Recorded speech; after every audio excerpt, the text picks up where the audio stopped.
What is up? What's up, Zach? How are you? I'm doing great. I'm excited for what we're about to do. Do you want to tell the people what we're about to endeavor on, since it was your wonderful idea to bring us together today, and I'm very excited for it. Yeah, we're gonna watch a video with Andrew Tate, the famous or infamous Andrew Tate, in conversation with a psychologist, a therapist, psychotherapist by the name of David Sutcliffe. And we're gonna watch it and just comment, and you're gonna see our reactions live, and it's gonna be should be really interesting and exciting. Yeah, and we talked a little bit about this right before we started, but I have seen 2 minutes of this video. I saw Yes. one clip. I saw a little bit of it while I was preparing it for upload. And have how much have you watched of this? So I've seen the whole thing. This is the first Got it. full video interview of Andrew Tate that I've watched from start to finish, and was actually hungry. Like, I would have to pause in between to do other things, but I was actually super hungry to finish it, which I've never experienced for any other Andrew Tate video before. So, yeah. Well, that makes me even more hungry to get into this.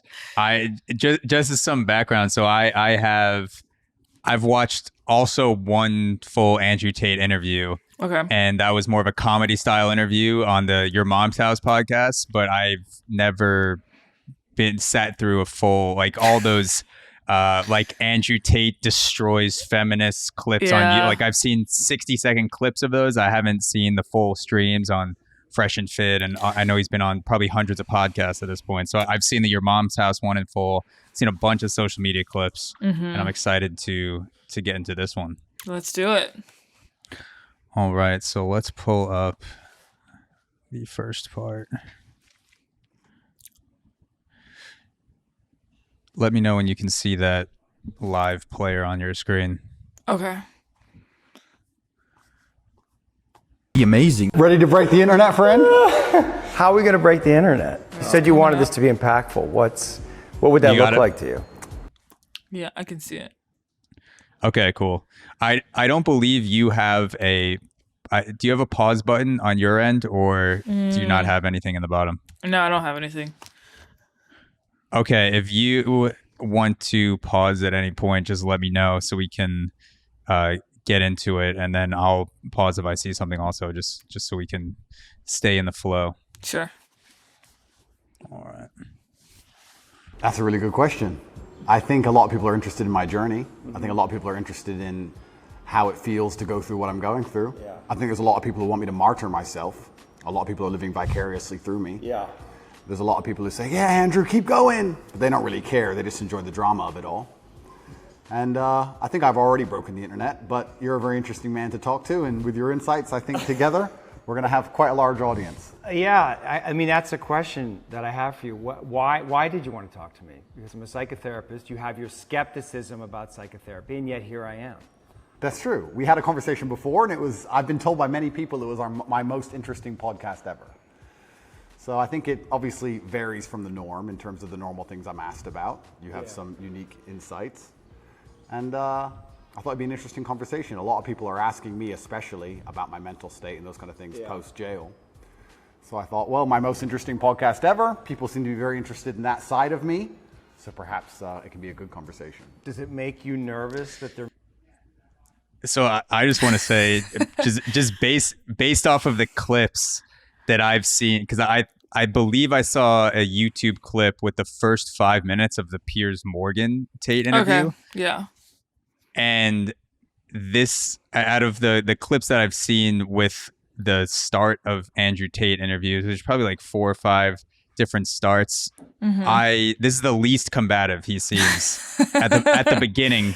He's like he seems very chill, very laid back. He doesn't have the glasses on. Yeah, He's that's like, true. Yeah. I remember the Piers Morgan one. He was like all suited up, like seated back. Like you could tell he was just like ready to fucking like chomping at war. the bit. I know Piers Morgan also brings that out of people too. So I assume he did his research and he knew what he was getting into. But I have to say, just right off the bat, he seems very open and just, playful more than I've seen him in the past. He's also familiar with him, so this is their second interview together. And I think this is something I noticed, I don't think I'm like bullshitting when I say this. If you watch this over time, the postures of these two men change. And for me, it's very clear who the teacher is and who the student is. That's all I'll say. So something to be on the lookout for. Maybe things that you don't know about yourself that I'm going to try to reveal to you. I know everything about myself, my friend. You know everything about yourself. I believe that I have an intimate grasp of all the things about myself which matter, which allow me to compete. Right. So there may be things I don't know, but I'm not sure if I particularly need them.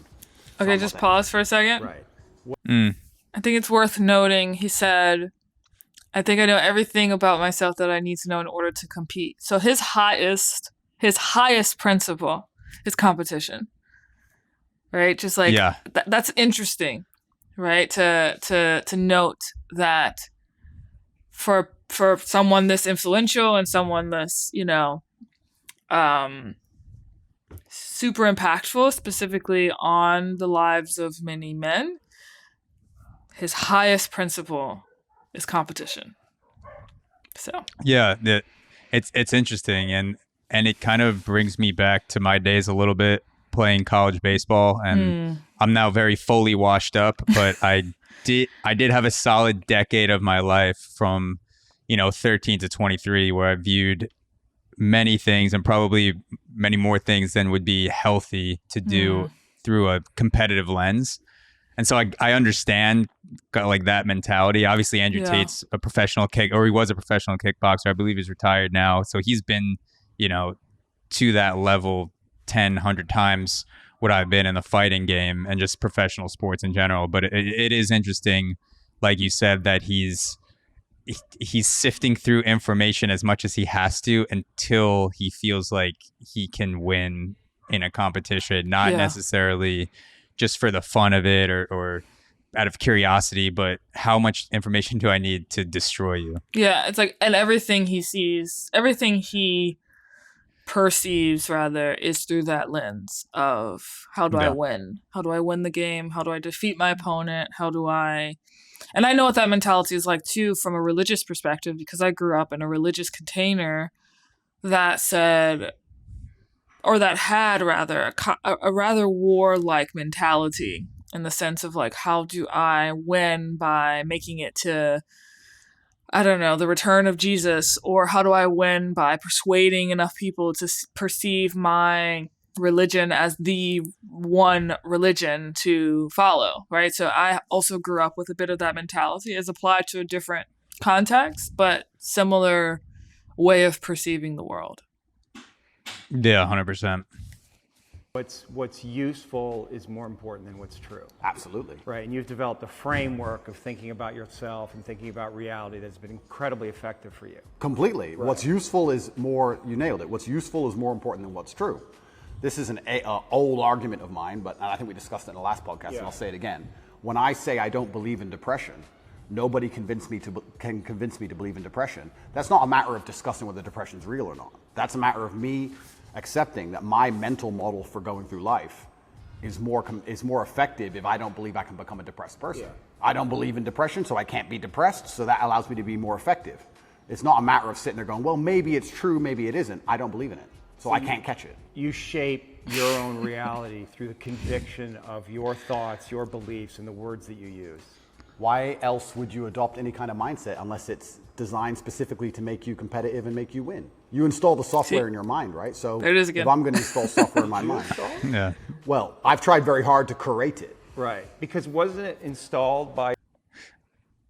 So I've heard him make that interview in another clip, and I forget who it was with, maybe possibly Destiny, but the same thing about women drivers as with depression, where he says, I don't want to hear statistics about women actually being on par with men as drivers, because the women that I've experienced in my life have all been terrible drivers. So no data is going to convince me that men and women in general are actually pretty comparable drivers. And same thing with depression. Like I've never experienced like I'm talking as Andrew Tate right now, saying, I've never experienced depression.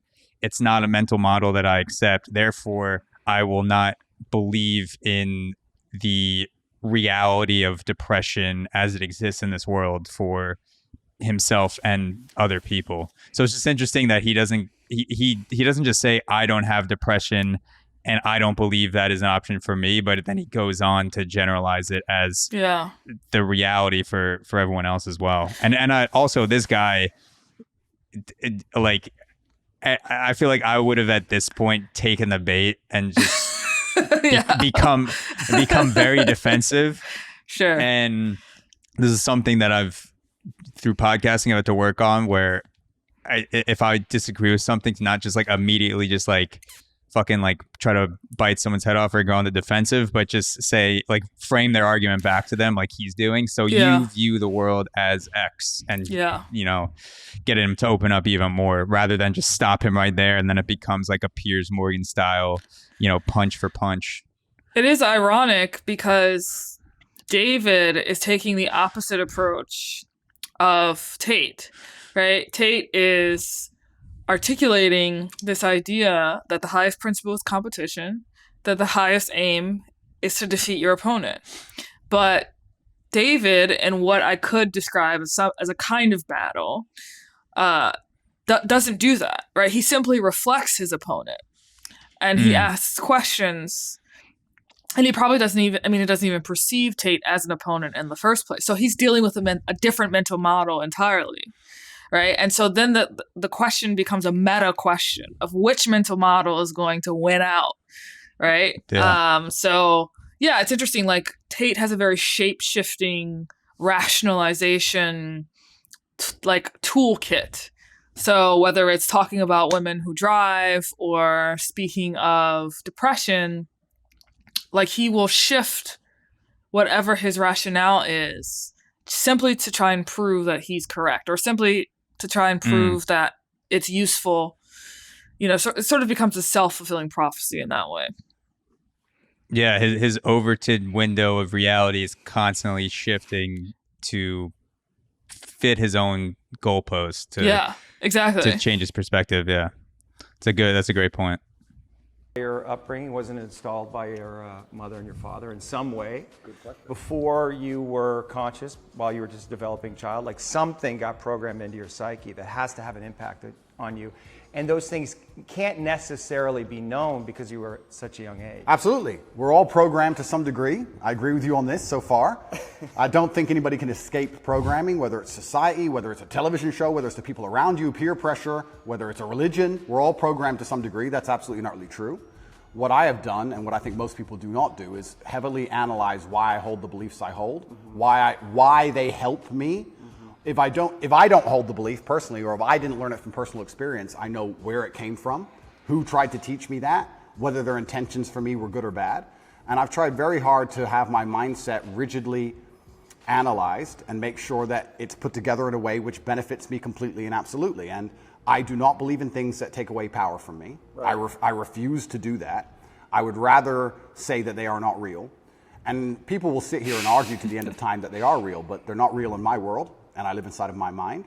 So even if you throw me in a Romanian dungeon, the idea that I become a depressed person is not a framework that my mind works within, so I can't become depressed. I can feel a little bit sad, sure, I can feel depressed, but I can't be depressed.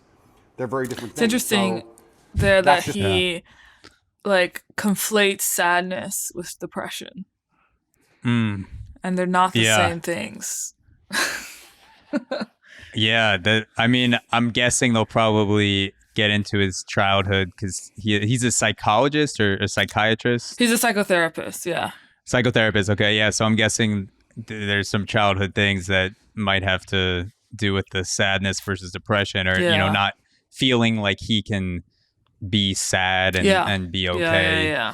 I also think it's interesting that he questions all of his beliefs on the surface and tries to figure out the source of those beliefs. And if he didn't come to that conclusion himself, like the depression, then he doesn't accept that belief. He's willing to change his reality to fit his own belief, but he doesn't go one step further and then question, okay, well, where did that system of accepting beliefs come from in and the not first just place. the beliefs themselves. Yeah. It's yeah, like a meta, like almost like an inception of in reality, just like going layers and layers further to analyze, like, okay, where did your system come from? Not just the surface level, right? Not A just the versus features B. of the system, right? It's like where did the platform come from? It's like maybe sadness is actually useful, but you won't know if you don't allow yourself to feel sadness.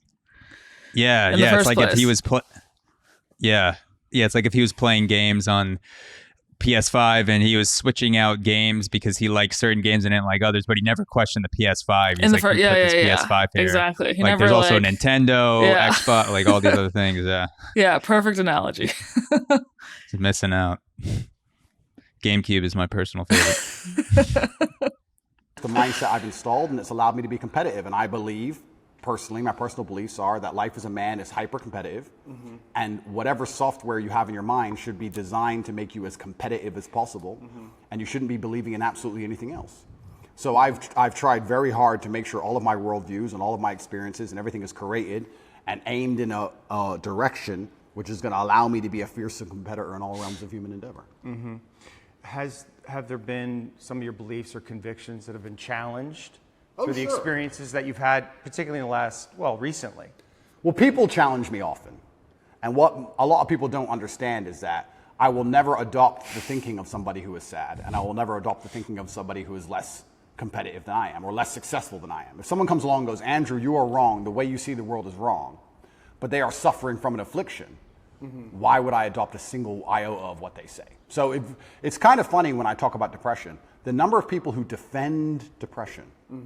Depression's ruined my life, it's super real, and I lost my wife and my life is over and I want to kill myself, it's real. I'm like, surely you should like my worldview. If depression's so terrible and it's destroyed your entire existence, you should be listening to me tell you it's not real. But instead they're defending it and sticking up for it, which I find very interesting. So that's the first thing. In regards to whether I have had any of my convictions challenged, it's kind of amazing. Maybe it's just a semantics trick, and maybe it's that simple. Maybe it's as simple as saying, I feel a little bit depressed today, but I am not a depressed person, and I cannot become depressive. I'm not going to have depression. Maybe it's just a semantics trick, and by saying that alone, I understand that it's a temporary state of mind, which I can alter and I can affect, and I've never struggled with long-term depression or long-term negative thoughts because I don't believe in that mental model. I think that your mind, like I said, it's software, it's programmed in, and they say inside the Matrix or in every single video game, there are boundaries and there are limits. There are certain things you can and can't do. And I don't believe my mind can be put in a state of permanent negativity. I don't believe in that. I don't think it's possible. So I will say, just right quick, that I think it's interesting that Andrew is the person who's bringing up depression. Right? Like, I don't know no one asked him about depression. Right? But that's like the first thing he talks about. Interesting. That's all. I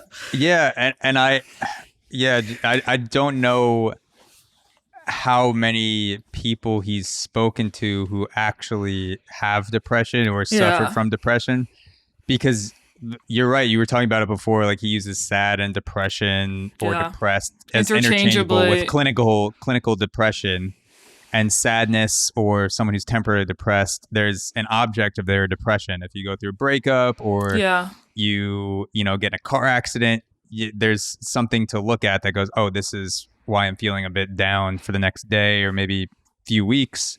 But to be sad and to have some sort of chemical imbalance in your brain with no object and this feeling of this is going to last forever and I can't get out of it is very different than what he's describing.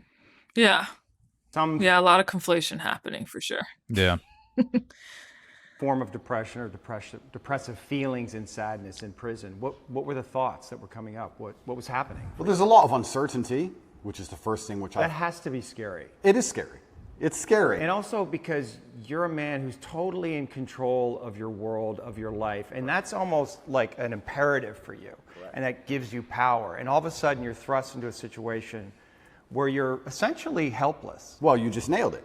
you completely nailed it, because I was exactly about to say it's the uncertainty that I struggle with the most, because in my life I'm in charge of everything.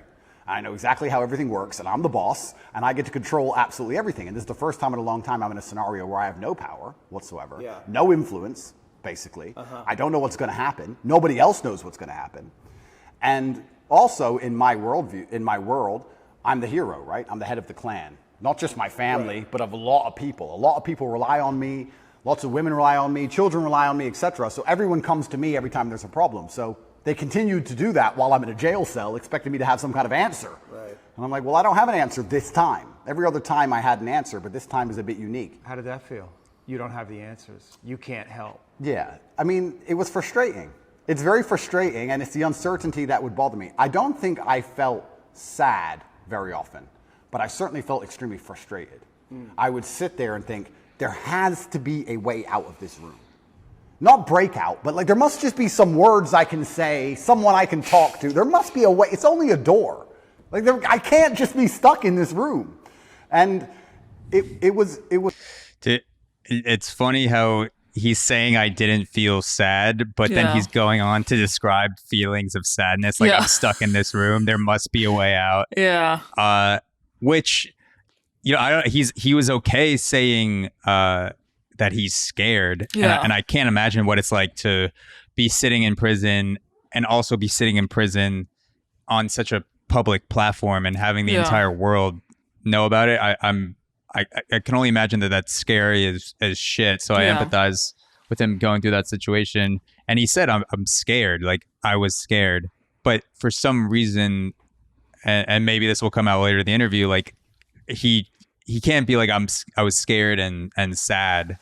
And I don't know why. It's just interesting how he is willing to concede that he was frightened and even frustrated, but sadness is a complete no-no. Sadness is clearly to me like a kind, like what would it be called in like Jungian words? It's like if you're avoiding something that strongly, then it's like a part of your shadow. Or there's an indication that there's actually a great deal of it there. Because what I'm hearing is essentially that he's afraid of being sad. He's like fearful of being sad. Like that does something to his sense of self. To even conceive that he might be sad is like, oh no. And then the question is like, well, where does that come from, right? Because earlier he said he's analyzed all of his beliefs, right? But like, have you analyzed where that particular relationship with sadness has come from in the first place? Yeah. And according to his system of beliefs as a competitor, if he was fearful of sadness, then it would be his duty to conquer sadness and really sit in it and experience it so that he did not have feelings of being frightened associated with that. So it's kind of like it's almost like he's saying he is without actually saying he is. It's like a weird roundabout. It's like the words aren't making sense. Yeah. 100%. It's hyper frustrating, and the uncertainty of it is also scary, because in my situation, every 30 days they decide if they hold you longer or not, and I was encountering people who'd been there for years in my scenario. So. Well, the uncertainty is a form of torture, really. Oh, absolutely. Yeah, it's torture. It is torture. And it's designed to make you break. You don't know how long you're going to be there for. Nobody knows. You hear horror stories. You see other people getting out who've done worse things than you after a week because they've signed a piece of paper or admitted to something or whatever they've done a deal. And you're sitting there and it's hyper frustrating. And I think you have two choices as a man often when bad things happen. I feel like you can maybe get depressed and sad about it, but the other outlet's usually anger or a form of anger. I felt like anger was more, in many cases, anger is more effective, I guess. It's more useful. You were angry in there? I wouldn't say I was angry, but if I started to feel negative, I could turn it into frustration or anger, which I could at least alleviate with 2,000 push-ups. Right. It's better than feeling sorry for myself. Right. I feel like if I had to choose one of the two outlets, deciding that just I thought he was gonna say maybe I could alleviate with meditation or distracting my, but like the fact that his medicine is push-ups. Yeah. that says a lot about his mentality, and I actually commend that, because when I'm feeling super anxious, one of the things that feels terrible to do, but is usually the answer, is to do something physical and to kind of move. distract yourself. Yeah. Move around, move your body. So the fact that he was able to recognize that and, bang out not 200 but 2,000 push-ups as a response to that is pretty cool in that situation. A lot of people would fold feeling that anxiety just sitting in a prison cell and succumb to that. For sure. Yeah. To use controlled anger was more beneficial than sitting around feeling sorry for myself. I don't ever believe in moping or feeling sad. So when I was at my worst, perhaps I was a little bit angry. But then again, I also think I do that in my normal life. If I'm honest, I don't think anger is a necessarily bad thing. I think that misdirected anger is a bad thing. I think if you get very angry about scenarios and you put it in the correct direction, you get unlimited motivation and you get a lot done. The water behind the dam, it can be destructive, but if it's pushing through the turbine, it powers the town, right? So if I wake up and I go, I want more money, if I can get pissed off enough about it, I can do 36-hour work days, right? So there's nothing wrong with being angry in my world, as long as you are putting it in the correct direction. It's uncontrolled anger, I think, is a problem. Right. Anger can be used as a fuel, and it's necessary. And from my framework, anger sometimes is a mask for pain. I'd agree with that. So did you experience pain in there?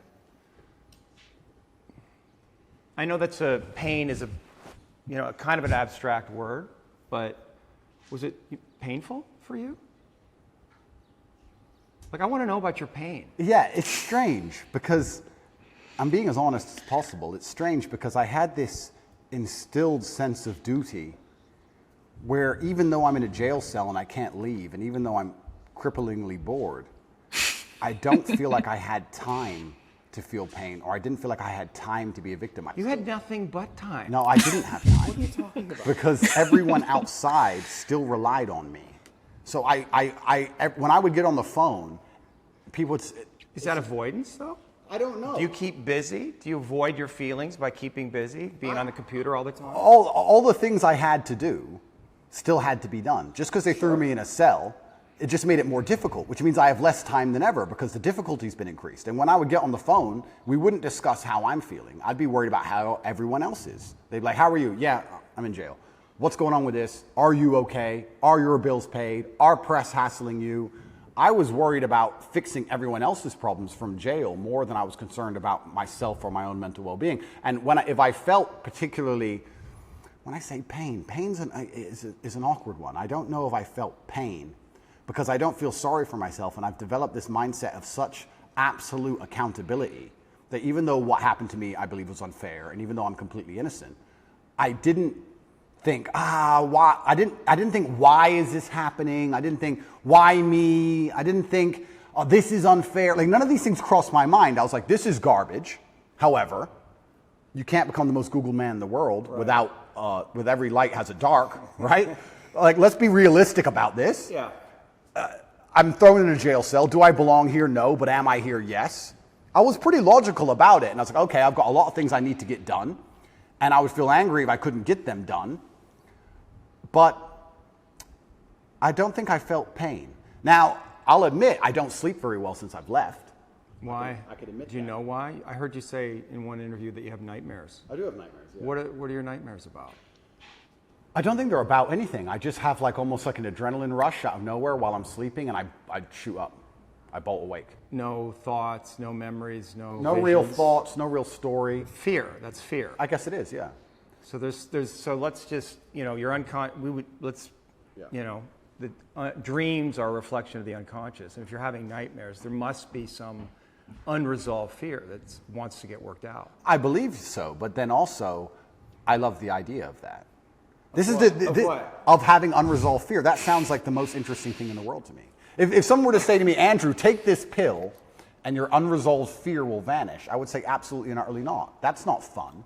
The fun is there's something in my mind which I don't have complete control or complete understanding of yet, and it's not detrimenting my day-to-day life really. Okay, I lose a bit of sleep, But this sounds like an interesting journey. It sounds like I'm in a new level of the video game, and I've been thrust into a dark forest, and I get to do something brand new. And I'm really genuinely not worried about it. You're not worried. So there's an attraction to fear there, right? Like there's an attraction to fear. Like fear excites him. His eyes lit up when he Yeah. said, "Do you feel fear?" And he's like, "Yeah, that's amazing to feel Yeah. fear."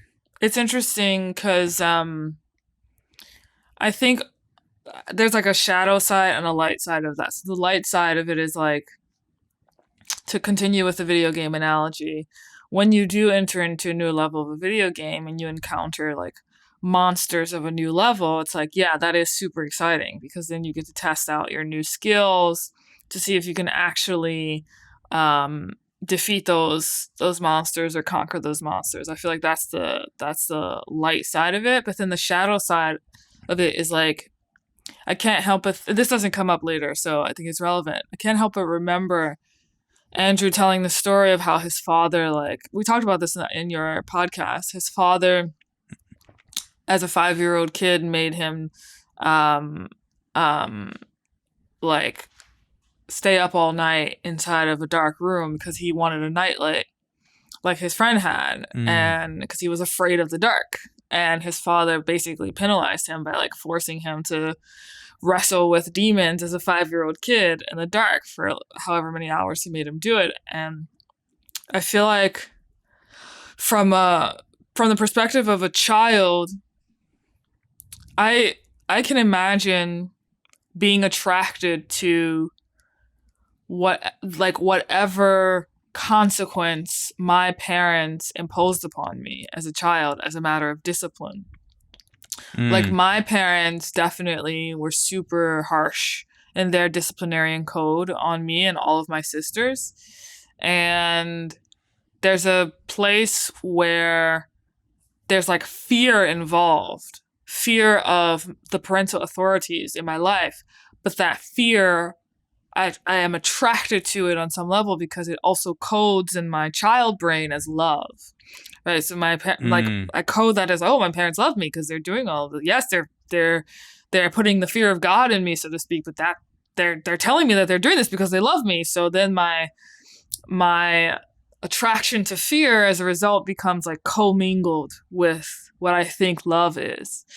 And so again, if we're really engaging in the act of questioning where our mental models come from, or analyzing where they come from, like this would be a question that I would encourage Andrew to ask himself, is like, first of all, notice that you're attracted to fear, and then ask yourself, why might you be attracted to that? Without judgment, but just like get curious about that in the first place.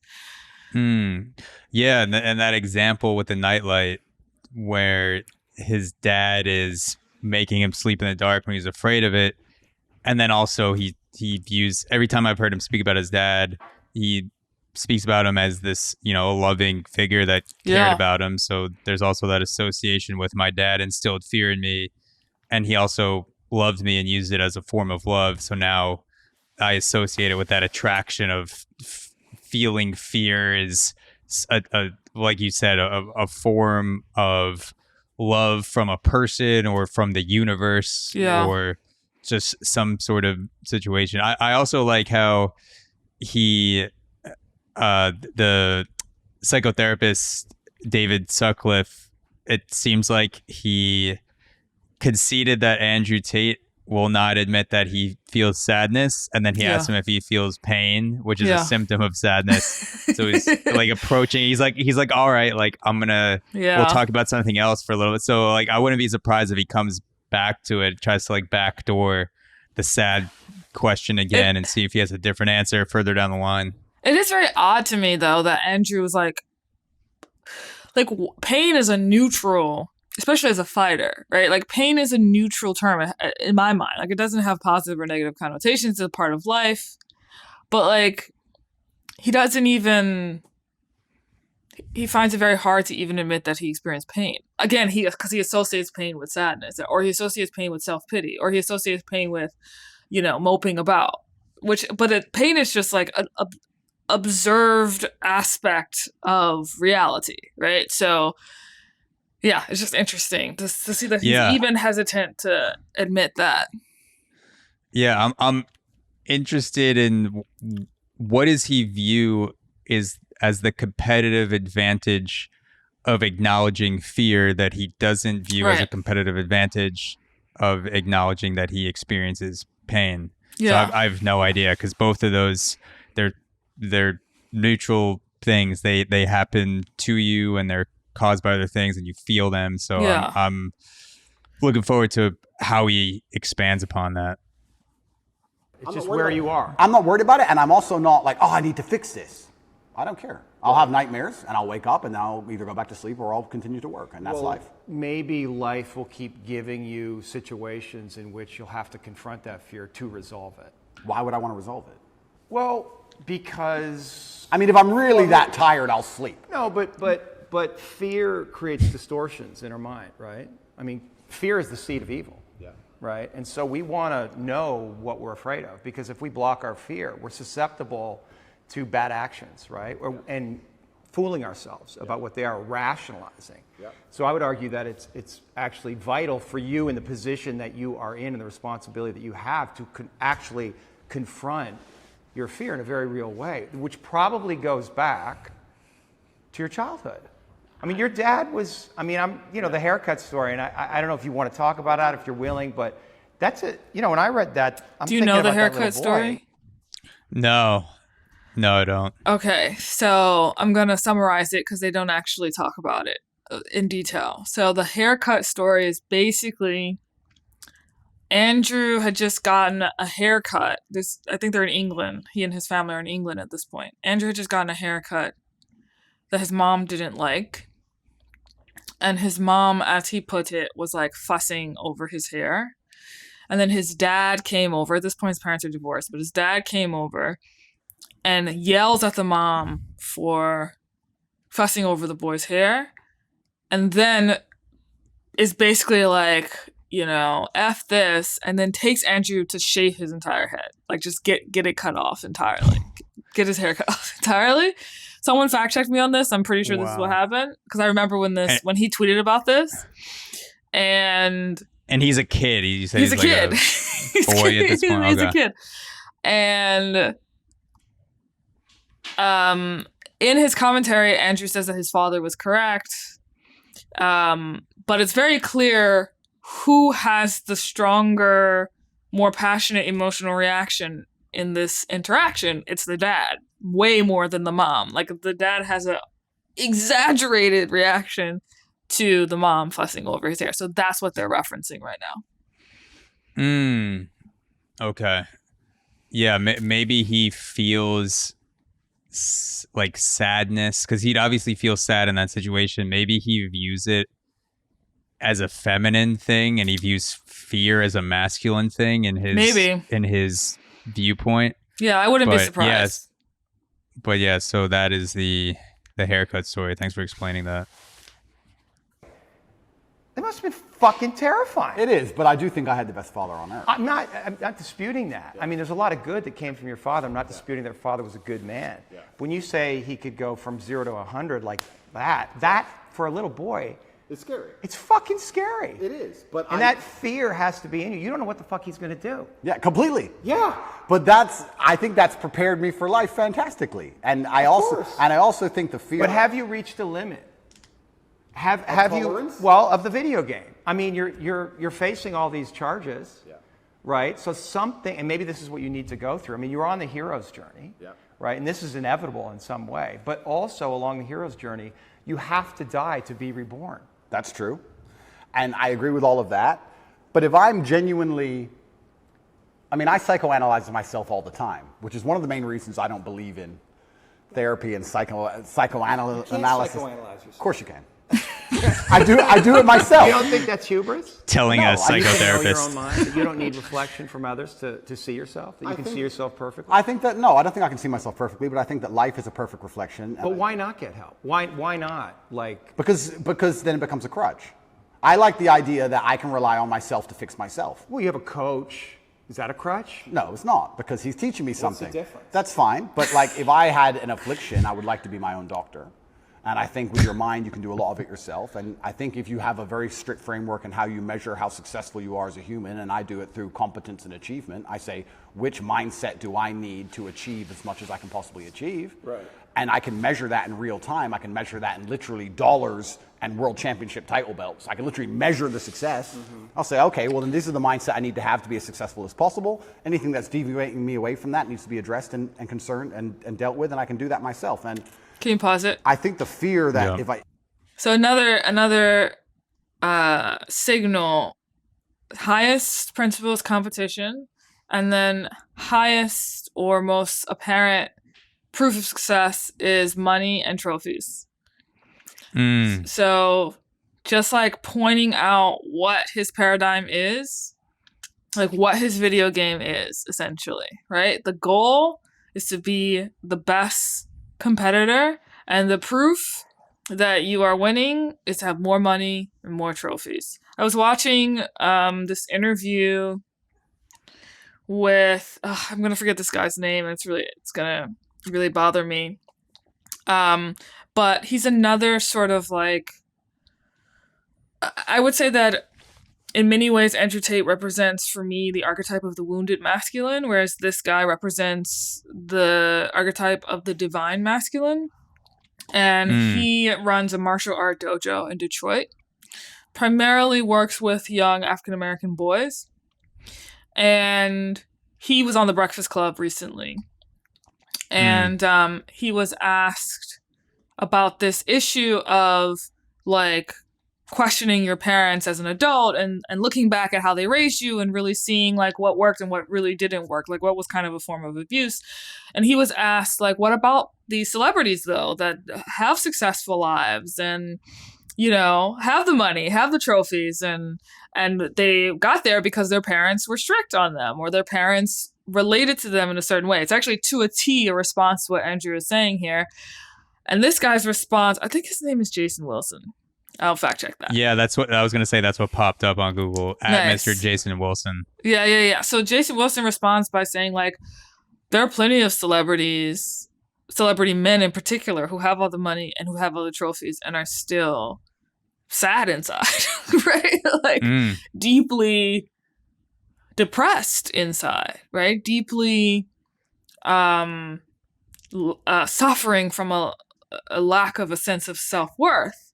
So in fact, the overall point is that like having money, having trophies, having quote unquote success will not save you from these other indications that not everything is aligned within you.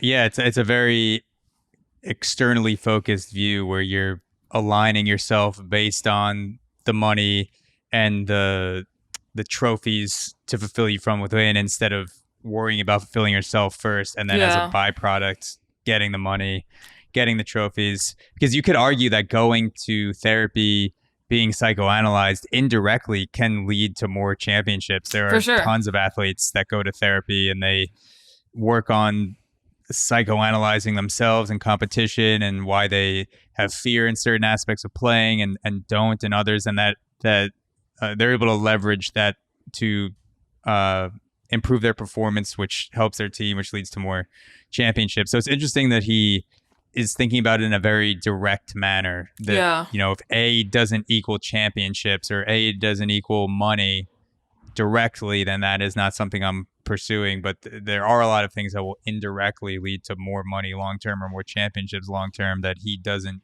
view as fulfilling or necessary for a man to do. Yeah, that's a good point. If it's fear that's waking me up from nightmares now, it's just because I understand there's a very big apparatus, a very big enemy, which I cannot destroy and I cannot beat, coming to get me.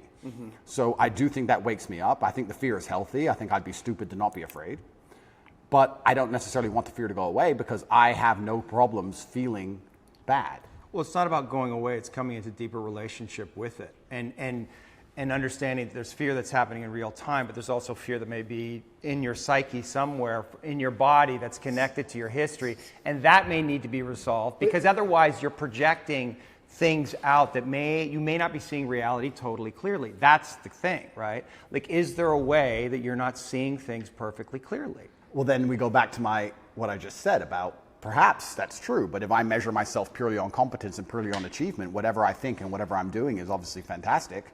So I'm very happy with the mindset I have. And then we go into the argument, which is a level deeper, is am I supposed to be happy? Am I supposed to feel good? No, it's not happy. No, of course, but this is what I don't understand about people, especially men in the world today. Why are they so worried about being afraid? Why are they so worried about, I was afraid every time I fought. Yeah. I fought anyway. Yeah. Like, I don't let fear guide what I'm going to do. I do what I'm supposed to do regardless of how I feel. So I don't see anything wrong with feeling fear. This is a straw man. Can you pause it? Notice that he didn't actually, like, David said it's not actually about getting rid of fear, right? It's about getting in deeper relationship with it.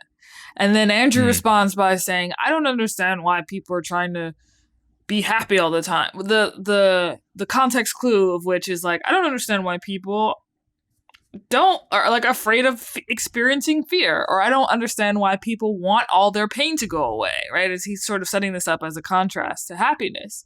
But that's precisely what David challenged. The point is not to be quote unquote happy all the time, or, you know, have the pain or the fear go away. The point is to enter into deeper relationship with it, right? That's the point.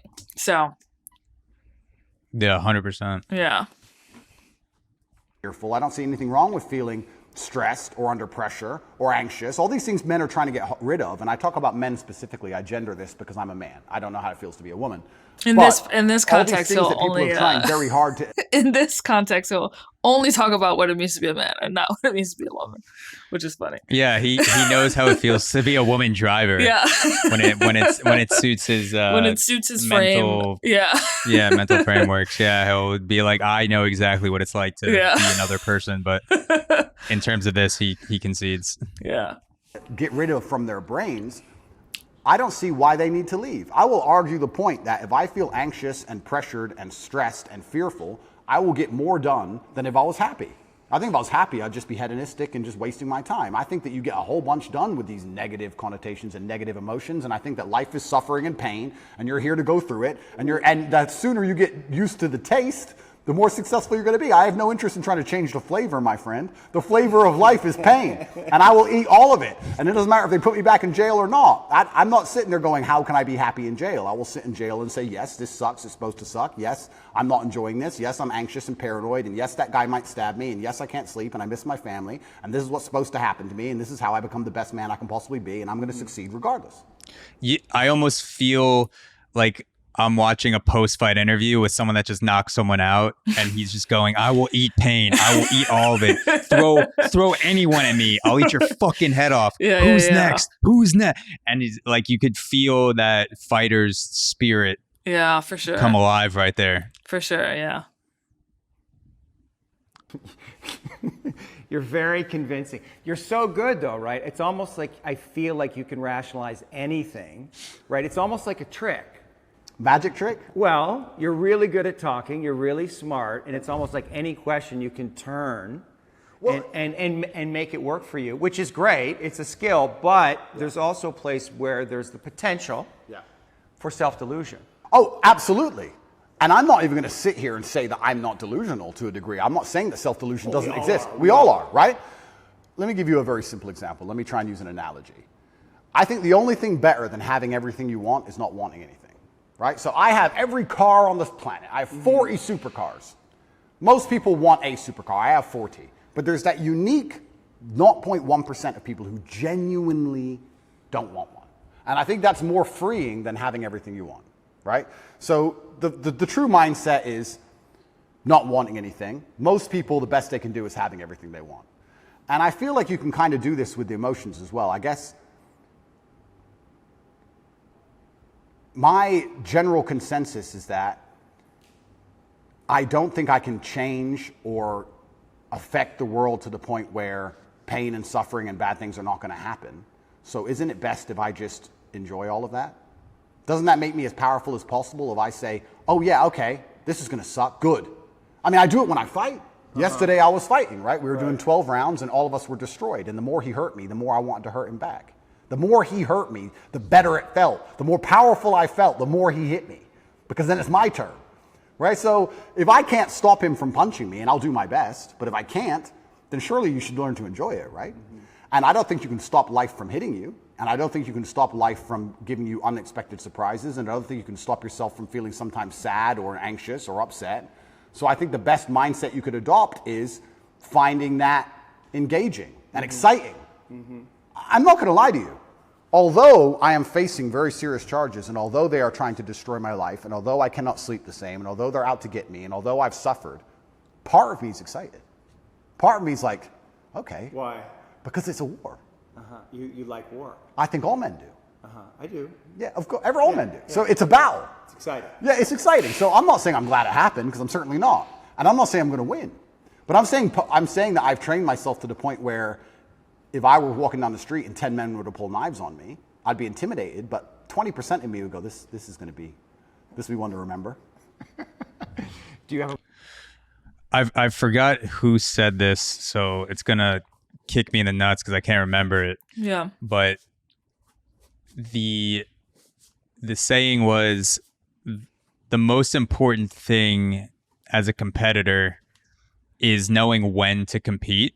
And that has resonated with me so much in my post-athletic career, or post-college athletic career, is knowing when to turn it on and when to turn it off, and being able to recognize when I'm in a competition, and then knowing when I'm not in a win or lose or battle war type scenario what Tate is describing. So it's interesting how he knows when he's fighting. Obviously, there's these signals in the ring. It's really easy to tell when someone else is trying to beat the fuck out of you. Then you know, okay, I'm in a physical fight. Or when you're in a debate, like when there's a very specific style with a moderator and you're refuting other people's points. And this strikes me more as a conversation than a debate. But like you have these signals that you are in a competition, so it's time to turn on that win or lose mentality in your brain. And it seems like Tate has that in hyperdrive all the time. Yeah, it's the only gear almost like he Michael has. Jordan. It's the only gear he has. Yeah, like the Michael Jordan documentary. It seemed like he's also a guy that's like that too, where just whether he's playing in the NBA championships or he's rolling dice with the guy who cleans the locker room, he's going to try to win no matter what all the time. Yeah.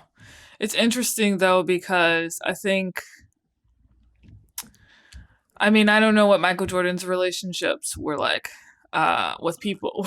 I've heard things, but if you perceive, if the only gear you're operating according to is the win or lose mentality, it's like if I have a motorcycle and I only have one gear, the likelihood that I'm going to get into an accident is very high.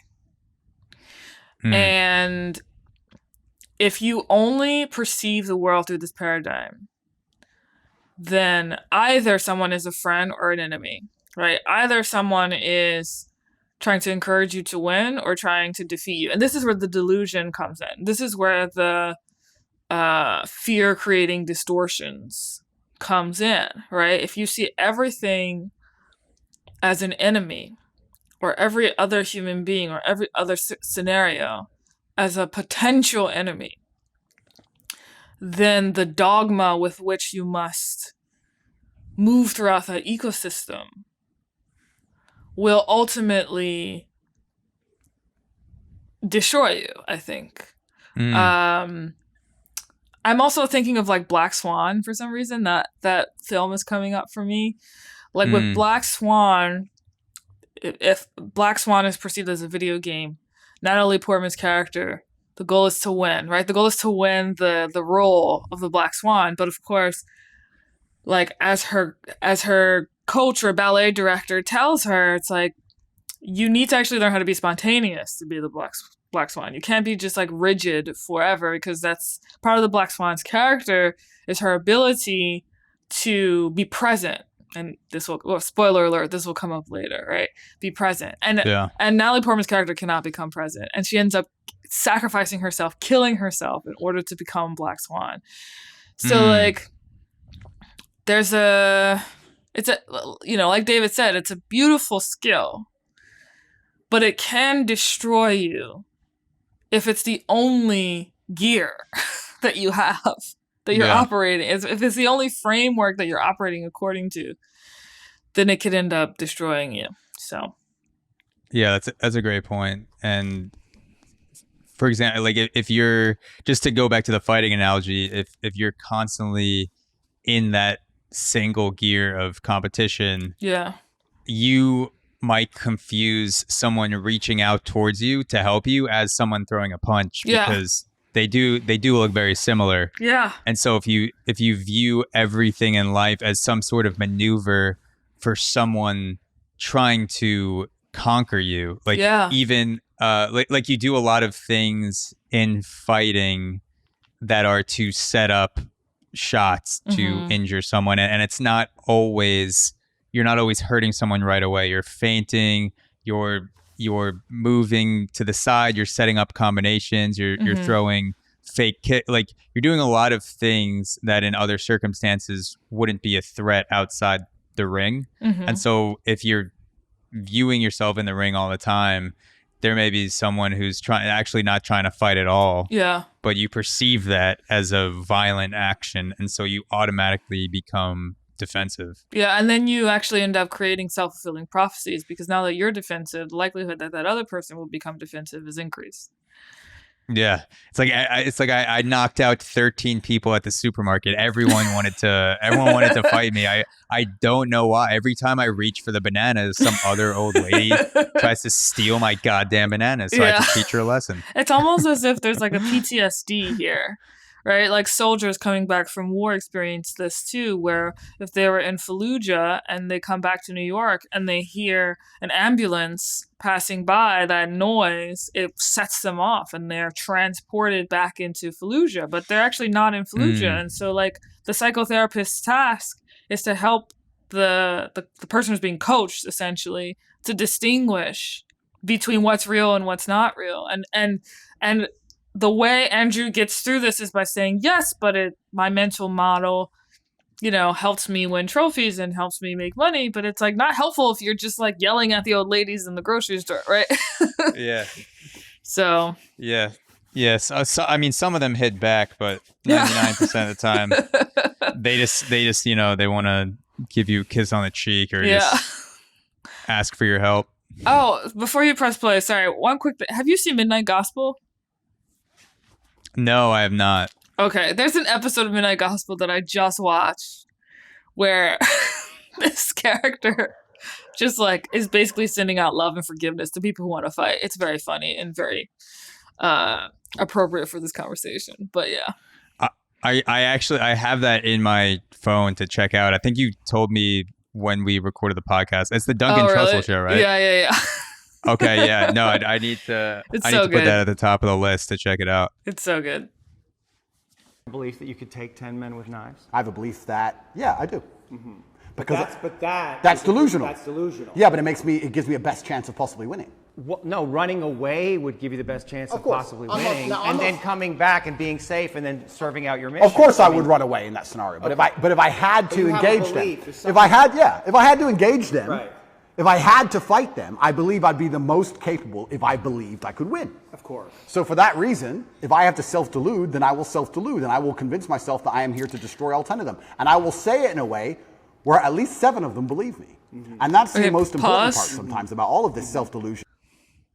So David creates a space for him to shift, right? From, of course I would fight them, to if I had to fight them, right? But like, it's interesting. The space in between, I feel like reveals something, or might potentially reveal something, which is that the challenge is the following question: does Andrew automatically believe that he has to fight them? Right? Is that his default assumption? Because that is where the delusion sets in. Yeah, like is he running? Is that side of his brain just like high gear all the time, or would he be able to turn that off? Right. Yeah.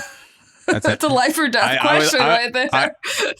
I would love that. I mean, he is a professional fighter, so I do think if 10 average guys tried to kick the course. shit out of him, he would probably be able to beat at least 8 and maybe 1 or 2 just because of the sheer force of 10 guys charging at once. Sure. Would overwhelm you. But I would love to see that CCTV footage of Tate walking down the street, 10 guys go up to him. There's a clear path to run away. They're walking up to him from one side. Does he just fucking bite down and start swinging, or does he actually run away? Would his mental model allow him to run away in that scenario? Yeah. Right. Yeah. Is that a lot of other people start to believe what you say. And I'm not saying that I say bad things. If a man were to sit in front of you and say, I can rip your head off with my little finger, and he said it in the right terms, and he truly believed it in his heart, you wouldn't want him to try. As ridiculous as that sounds, you'd be like, kind of big, maybe. You know, it crosses your mind. So I think that, yeah, I have psychoanalyzed myself, even though I'm not officially, you know, certified. And I've decided that I can't stop bad things from happening to me. So instead, I'm going to enjoy bad things happening to me. And I'm going to build a mindset that makes me fearsome enough to succeed regardless of how stacked the odds are against me. Yeah, yeah. And I appreciate your mindset, and it's well thought out, and it's useful to you. And so I'm just pushing up against the places where I think there might be contradictions. I like to hear it. Yeah. I like to hear it. But like I said right now, I'm not a coward. And I want to make this very clear. I'm not a coward. I don't care if I don't sleep again for the rest of my life. I refuse to take any fucking pill, and I refuse to sit and have my mind altered by anything I do not control. I don't care if I have nightmares for the rest of human time. Right. As long as I'm in charge of my mind, I'm in charge of my life. If God decides that I don't need nightmares anymore, I'll fathom out how to stop it.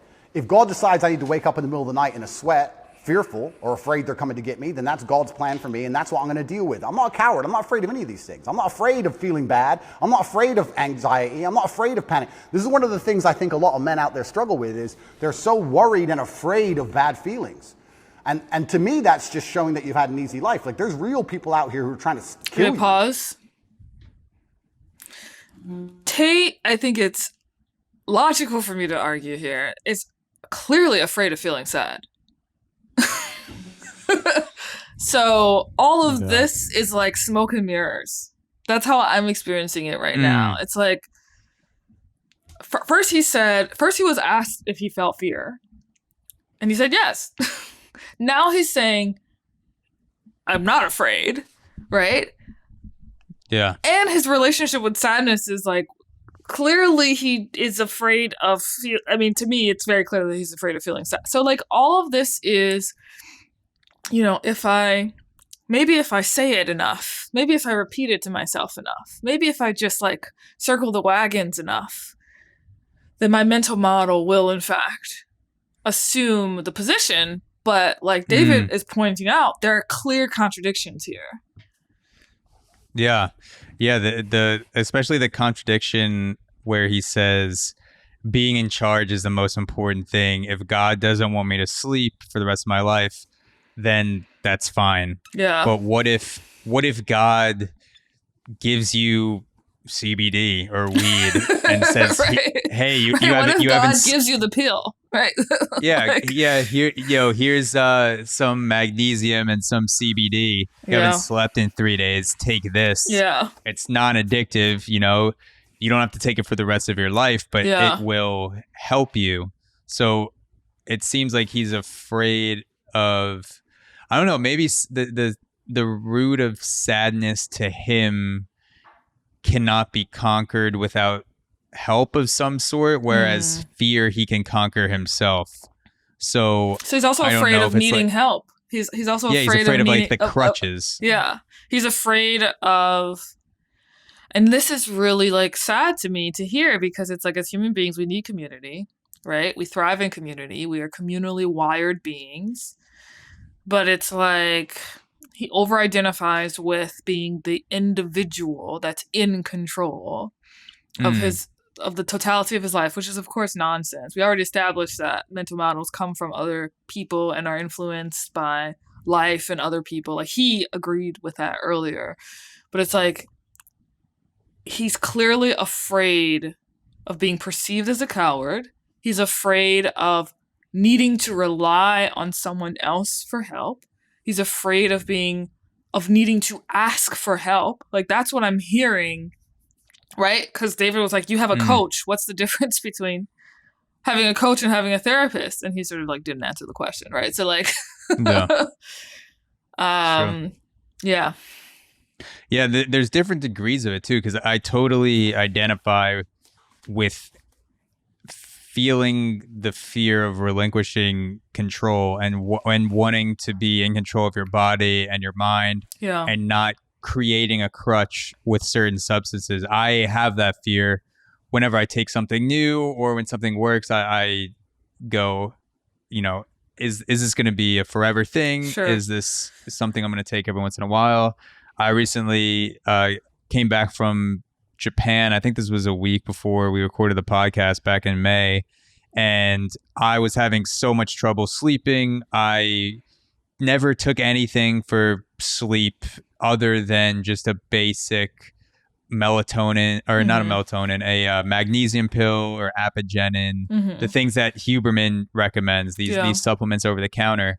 And it was just not having a good effect on me. And so I was looking at other things that were stronger, and I ended up taking them temporarily and then got off them. But before I took them, I was so afraid of becoming hooked on this permanently, and it gave me a lot of anxiety of taking strong sleep supplements. Yeah. Because I was imagining a life where it's like, oh, what if I travel? Like, do I need to bring this with me now? Am I going to be able to sleep? Like all this stuff. So I totally get that aspect of it too, that there's degrees to it where you can you can have temporary help, but then also get off of those things. Like there are almost like relationships, where some relationships are not meant to last forever. They're meant to last a month or a year or a week, and the person is in your life and they're out of your life, and it doesn't make it any less meaningful because of the period of time that you use it. I kind of feel that way about certain supplements, where it's like, if you need to use something for a week, put something in your body to sort of regulate back to normal, then that's totally okay. There's also just like, it's interesting that you say that. Like, ever since I did ayahuasca in December and read a book by Terrence McKenna, the like shroom guy, this summer, called Food of the Gods. Great book. You guys should check it out. My relationship with drugs, and I'm going to use that word deliberately for a reason. My relationship with drugs has deepened, right? To speak with to David's point about deepening the relationship. And what I mean by that is, like, after I did ayahuasca in December, I realized, like, oh, wait, right, these things are plants.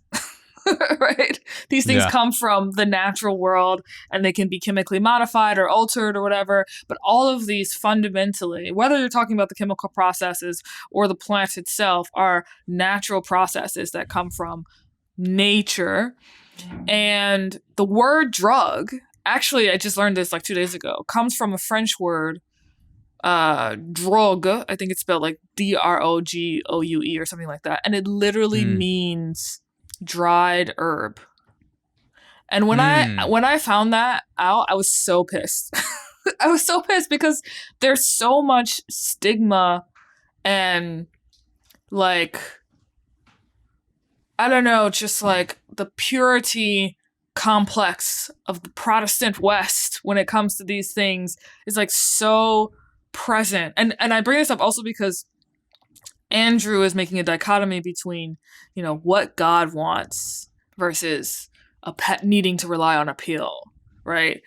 Which is shorthand for, like, the worst straw man version of it is like becoming addicted to drugs. If our entire relationship as a society changed or deepened with, like, what do these words even mean? First of all, where does the word drug come from?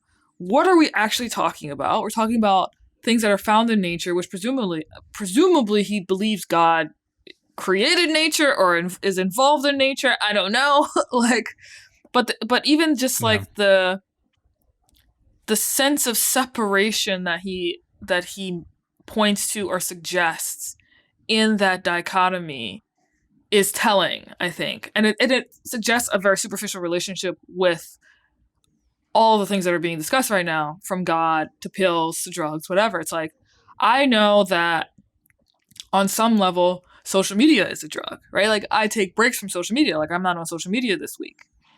And I want to take regular breaks from social media. And I think everyone should take regular breaks from social media. But social media also cultivates or can cultivate community, relationships with people. Like I met you through social media, right? Like I've met many people through social media.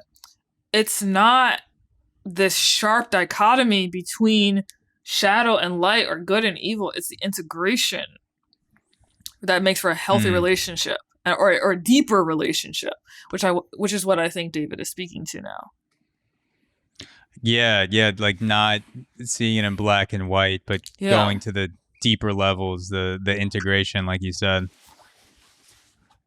And God, so I was just curious. I looked up. Tate, is he Muslim? He is Muslim now. Christian? He grew up Christian. He's Muslim now. He grew up Christian. Okay. Yeah. Because I remember some Bible verses when I was in Catholic high school about Jesus being sad. So I just looked up for Jesus being sad verses just to see what came up. Because if he's talking about God and Jesus is the Son of God and also God, to him, I would think, to Tate, I would think Jesus, something that Jesus felt or experienced would be acceptable to him. And there's a verse in Matthew 26:38. It goes, he opened his soul to them. He said to them, my soul is very sorrowful, even to death. And that's Jesus saying that. So to his brothers, to his disciples, right? They're all men, right? So also, so Jesus is saying, I'm gonna fucking die, and I'm sad that I'm gonna die. Why can't Tate? It seems like that is an example that would illustrate that if you're gonna go by the Christian doctrine or religious doctrine in general, there are a lot of examples of God and religious leaders being sad and being open about it. For sure. There's people out here who put a knife in your neck. You're scared of what? Feeling sad? Who cares? Like, there's real problems. What are you worried about feeling sad for? Who gives a shit? Yeah. I could feel sad for the rest of my life, and I guarantee, one, nobody would know, and two... Let's do this real quick. If someone put a knife in Tate's neck and then teabagged him and then asked, are you sad right now? As he's bleeding out, I think he would just go, I'm not sad. And then die. I'm frustrated. I'm frustrated, but I'm not sad. Even to death. Yeah. It's like, it's sort of like too on the nose. So he moved the goalposts again. Right, he moved the goalposts to like, I don't feel sad, to like, even if I do feel sad, who cares? Yeah. He reveals himself more and more throughout this conversation. Yeah, and I just want to clarify. I know I'm talking a lot about Tate and saying things about feeling sad and why he's not acknowledging sad. In all these situations he's talking about, I would be sad or scared as shit. So I'm not saying in any way like I'm above this in any way. Like I'm like, I would feel sad if 10 guys attacked me and tried to stab me in the neck, or my dad shaved my head when I was 5. Those are all really good excuses to feel sad. But I think that's the point, Zach. It's like, it's normal to feel sad. Yeah. It's like normal, healthy, deeply human to feel sad. I feel like we need to sit Andrew down to watch Inside Out, the Pixar movie, just so he can like get in touch with his emojis. His emojis, it's like that's a normal feeling. It's a normal human feeling to feel sad. Yeah, I would be monumentally successful regardless. So why are we even talking about it? I have no fear for a negative feeling. I have fear for me not being able to provide for my children. I have fear for people who rely on me not being provided for and cared for. But I don't have I don't wake up and go, I'm worried if I might feel sad today. Who cares? Who cares? I can be happy or sad on the same day. Nobody notices, and the same things get done. The exact same amount of work gets done. Nothing changes. How are you making sense of what's happening to you? Is it God's will? Is it a co-creation? In some way, did you co-create this? Oh, no. Or are you just like a victim of the Matrix? No, I'm not a victim. So Absolutely everything is, I believe. In some way you're a victim. Completely, but I believe in self-accountability. Sure. I could have prevented this. Well, how did you co-create this? If let's Completely. suppose you did. I created this by being monumentally successful. Right. There's no light without dark, equal and opposite force. But you said you were excited about it, so maybe there's some way you actually wanted this. I didn't want this. In fact, I had conversations with Tristan for a long time, and I kept saying Icarus to him. When I would decline certain podcasts, I would decline meeting certain famous people, I would decline talking about politics, I would decline things, and I would keep saying Icarus. And he would say, why are you doing this? And I'd just reply Icarus. Because I knew if I got too big that they were going to come for me. I knew that. So I tried to balance it, and I felt like I did a pretty good job, but unfortunately I got it a little bit wrong. My fault. I got it wrong. I put myself here. Mm-hmm. But I also don't believe that there's any light without dark. It's yin and yang for a reason. I don't think that I can just become the most Googled man on the planet and become monumentally successful and make hundreds of millions of dollars and nothing bad's going to come from it. I think that would be hubris. You just used the word hubris, it's a fantastic word. I think it would be stupid for me to sit there and go, I should be able to do all of this good and have a fantastic life and there's going to be no repercussion in any form. Mm-hmm. I knew this was coming to the point where I literally sat with Tristan about 3 weeks before it happened and said, we're fucked. So why did it happen? It happened because I became monumentally successful and I became monumentally influential, and the world is a battlefield. You did create it. In some way, you co-created it. Like you knew this was going to happen. It's interesting how he repeats himself. Unconsciously, you wanted it to happen. Like if you're on this hero's journey and you're living this big life and you have a big vision for yourself. I mean, you bring up guys like Genghis Khan, and I think that's kind of appropriate because in another era, you probably would have been one of those cats, right? So now we're here. Yep. And maybe you need this in some way, need this test to really feel yourself, to know how strong you actually are. I mean, I know what you're saying. I don't think I need the test. I do feel like I need to tell the truth. I do feel like What's the truth? The truth is, the truth about the Matrix? Yeah, what I believe. And I do believe that I have a responsibility because of my massive platform. Yeah. And I do believe that the responsibility is for me to do my best to educate people in a way that's going to make them happy. Mm-hmm. And I know I could have sold my soul 1,000 times, and I know I could have avoided Happiness this. I know does I could matter. have not said certain things, and I understand all of that. I wasn't looking for a war this large. I wouldn't say I was looking for it, but I wasn't ignorant to the fact that it might happen, and I wasn't afraid. You didn't do anything to avoid it, though. I did a lot to avoid it. You did? Icarus. I must have said it 1,000 times. I could have made it much worse. Yeah. But I was never afraid of it happening. I think there's a difference between knowing something bad might happen and taking the calculated risk and going, this is my journey for truth and this is what I believe is what I should do, and being afraid of something. Like, I understand if I go into the ring, I might lose. But I do believe 93% chance I'm going to destroy him. Well, and you want the fight, either way. I guess so, because how else do you matter, right? That's my point. And I'm not saying that I'm glad I'm being persecuted for false human trafficking inside of Romania. I'm not saying that at all. Interesting. Another aha moment for me. In order to matter, you must be fighting. This is another like Tateism. A Tateism behind what he presents as Tateisms is like, in order to matter, you only matter if you can fight. Yeah, that's a great catch. To me, it's almost like the masculine paradigm of the stereotypical woman that needs drama to feel like she's in a successful relationship or to feel like she's engaged in a relationship.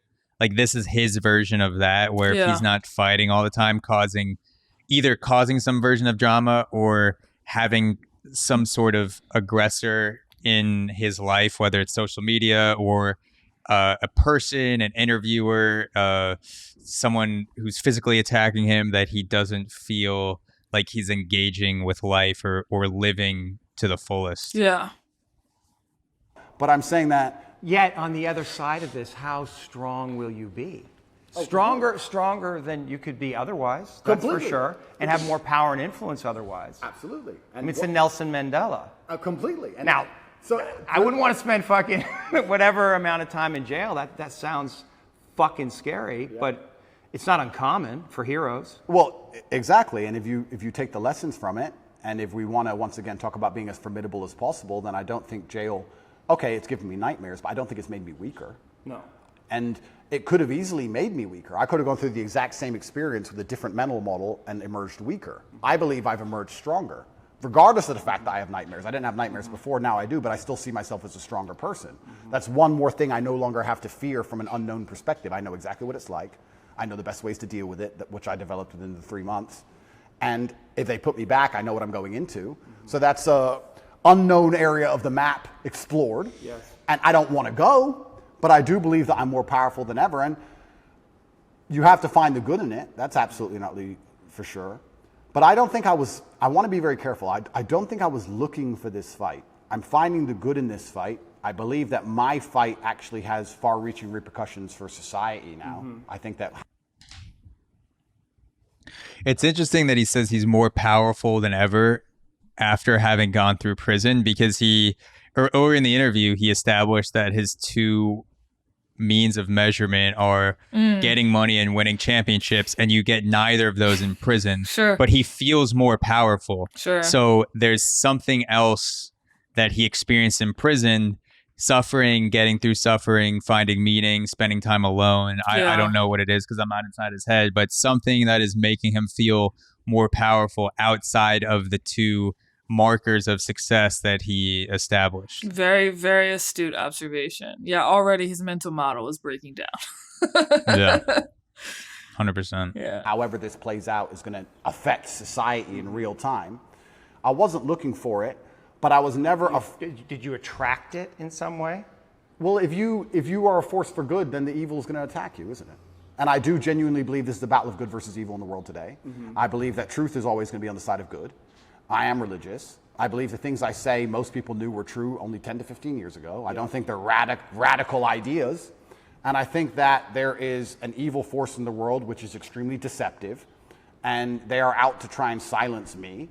Not because what I say is wrong. It's in fact because what I say is right.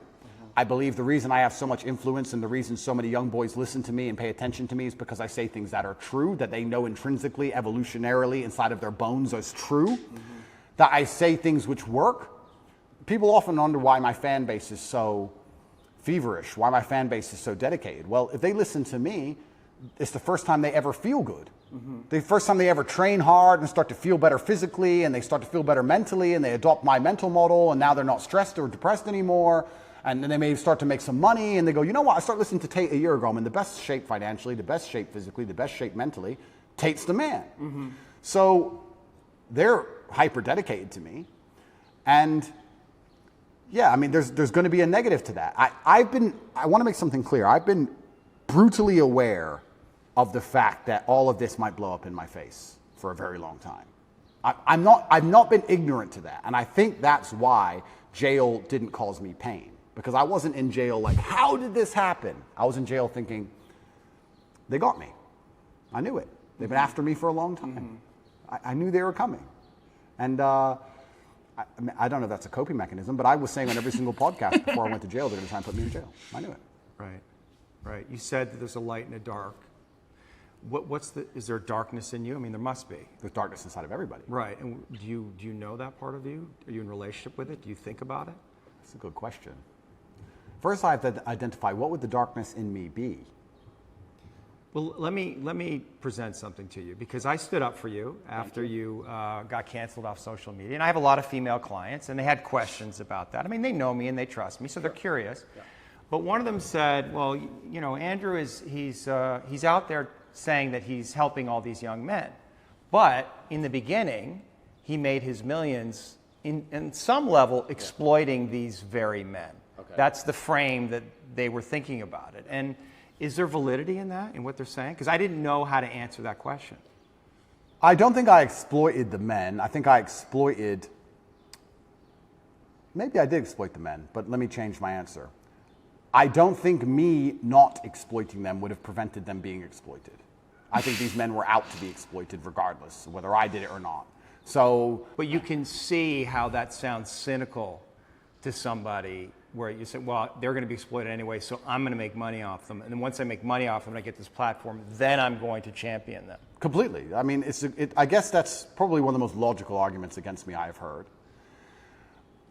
then we have to argue whether I was really exploiting them, which is another argument, right? Absolutely. Because a lot of I've never heard him concede that. Yeah, on the same. other clips, I've never heard him say, yeah, I was exploiting these men because otherwise they would have been exploited by someone else. So better me than another Manosphere influencer. I've never heard him say that when he's pressed on it.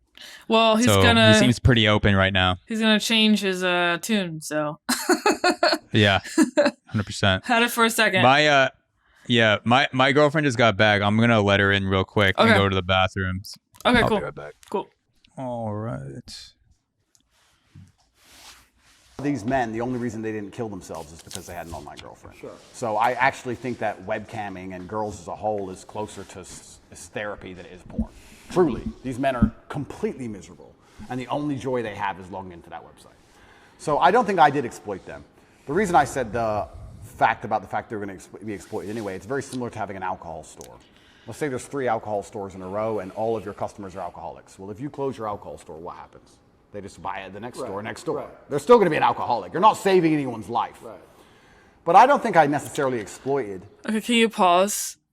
I think he's sort of like trying to convince himself live with this question. But it's like, yeah, you don't have to have the alcohol. They might go find another liquor store, but you could also start like an AA meeting, right? Like there's other things to do besides opening up liquor stores where there are alcoholics, Yeah, because his main argument is someone else is going to profit off of the weaknesses in society. So if I don't capitalize on this, someone else is going to leverage it, which is a pretty shitty excuse to do something. Yeah. And like you said, you can also be a part of the other side of the conversation, which is drawing attention to why this may be a harmful behavior, or, I don't know the logistics of how he was setting up the cam girls. I know there's a lot going on with the sex trafficking, the allegations, and were they consenting to the actual act of being an employee, or was he coercing them somehow using the lover boy method? I don't know the full details, but there are other ways that you could go about it besides tackling the exploitation yourself, taking that on yourself. Yeah. Because you're almost like a scarcity mentality with exploitation. Like, if I don't do this, someone else is going to figure this out. And, it's weird. It's the same win-lose mentality, though, right? That is the essence of his mental model. And also, there's another video. I'll send it to you. Maybe you can like splice it in between this video. But like, there's another video where he's clearly just like mocking what he did, or mocking the men that he exploited, and saying that he feels no pity. He doesn't feel sorry for them at all. So it's like, I would be curious to get other people's takes when they watch him saying what he's saying here versus like him in a previous video where he's not only sharing his method with other guys, but also just like making fun of the guys that he exploited. Yeah. I didn't see myself as exploiting them or exploiting the girls. I don't think that. I think it was a business opportunity, and I approached it the way I approach everything, which is extremely professionally, and I got good at it, and we had a very successful company. Everybody was happy, including the men at home and including the women who all became millionaires. I've turned more women into millionaires than I've turned men into millionaires. So, but maybe that's the reason they're coming after you, because they Oh, did you say pause? No. Sorry, I said goalposts. Oh, goalposts. Yeah, exactly. Where are it's they? like, well, yeah. Well, yeah, then it's that thing again, like he's picking and choosing. Okay, now money is a goalpost. Now it's not. Okay, if you're making money, you can't be exploited. So, like, the money means that they're not the objects of exploitation. Yeah. Oh, I made women wealthy, so I wasn't exploiting them, or, it's always like The more I mean, this is the second time I'm watching this, but like even I'm having a brand new experience watching this, even though it's the second time I'm watching it, because it's even more finely tuned to like picking up on his rationalization as a defensive mechanism. It's like playing whack-a-mole the entire time, you know? Yeah. What he's revealing is that Andrew Tate is the ultimate feminist. He makes women millionaires. Yeah, apparently. How many other feminists can say that they've turned women into millionaires? Not like Andrew Tate. This is another thing that I find so intriguing about him, and I think I've sort of alluded to this in another piece that I wrote.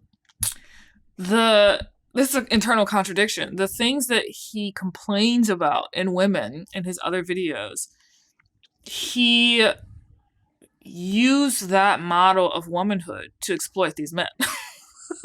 Like, he complains about women being manipulative and conniving and not telling the truth and, you know, trying to get a guy's money. But he uses that exact same strategy to get guys to give up their money to these women, which he then takes a cut of. So it's like, what are we talking about here? Like, what is the ethic, you know?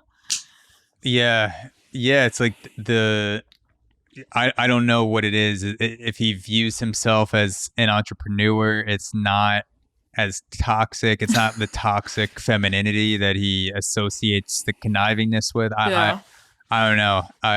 Maybe they'll get into it. Feel in that a contradiction, and they're not buying your story, right? They don't believe it. They're like, oh, this is an act. He's not genuine. He's actually out for himself, right? Well, and so that's the place that they want to get you, because there's definitely an energy out there. They want to get you. Oh no, they're out to get me. Yeah, and I don't think that's the reason why though. Well, depends who we're talking about. Yeah. But we're talking about the Matrix. I understand why and you've talked about that a lot in podcasts. We could talk about that, you know, because you are speaking a lot of truth, and you're confronting all the lies in the culture, and you're speaking against the most powerful forces in the world. But individual women, let's say. Yeah.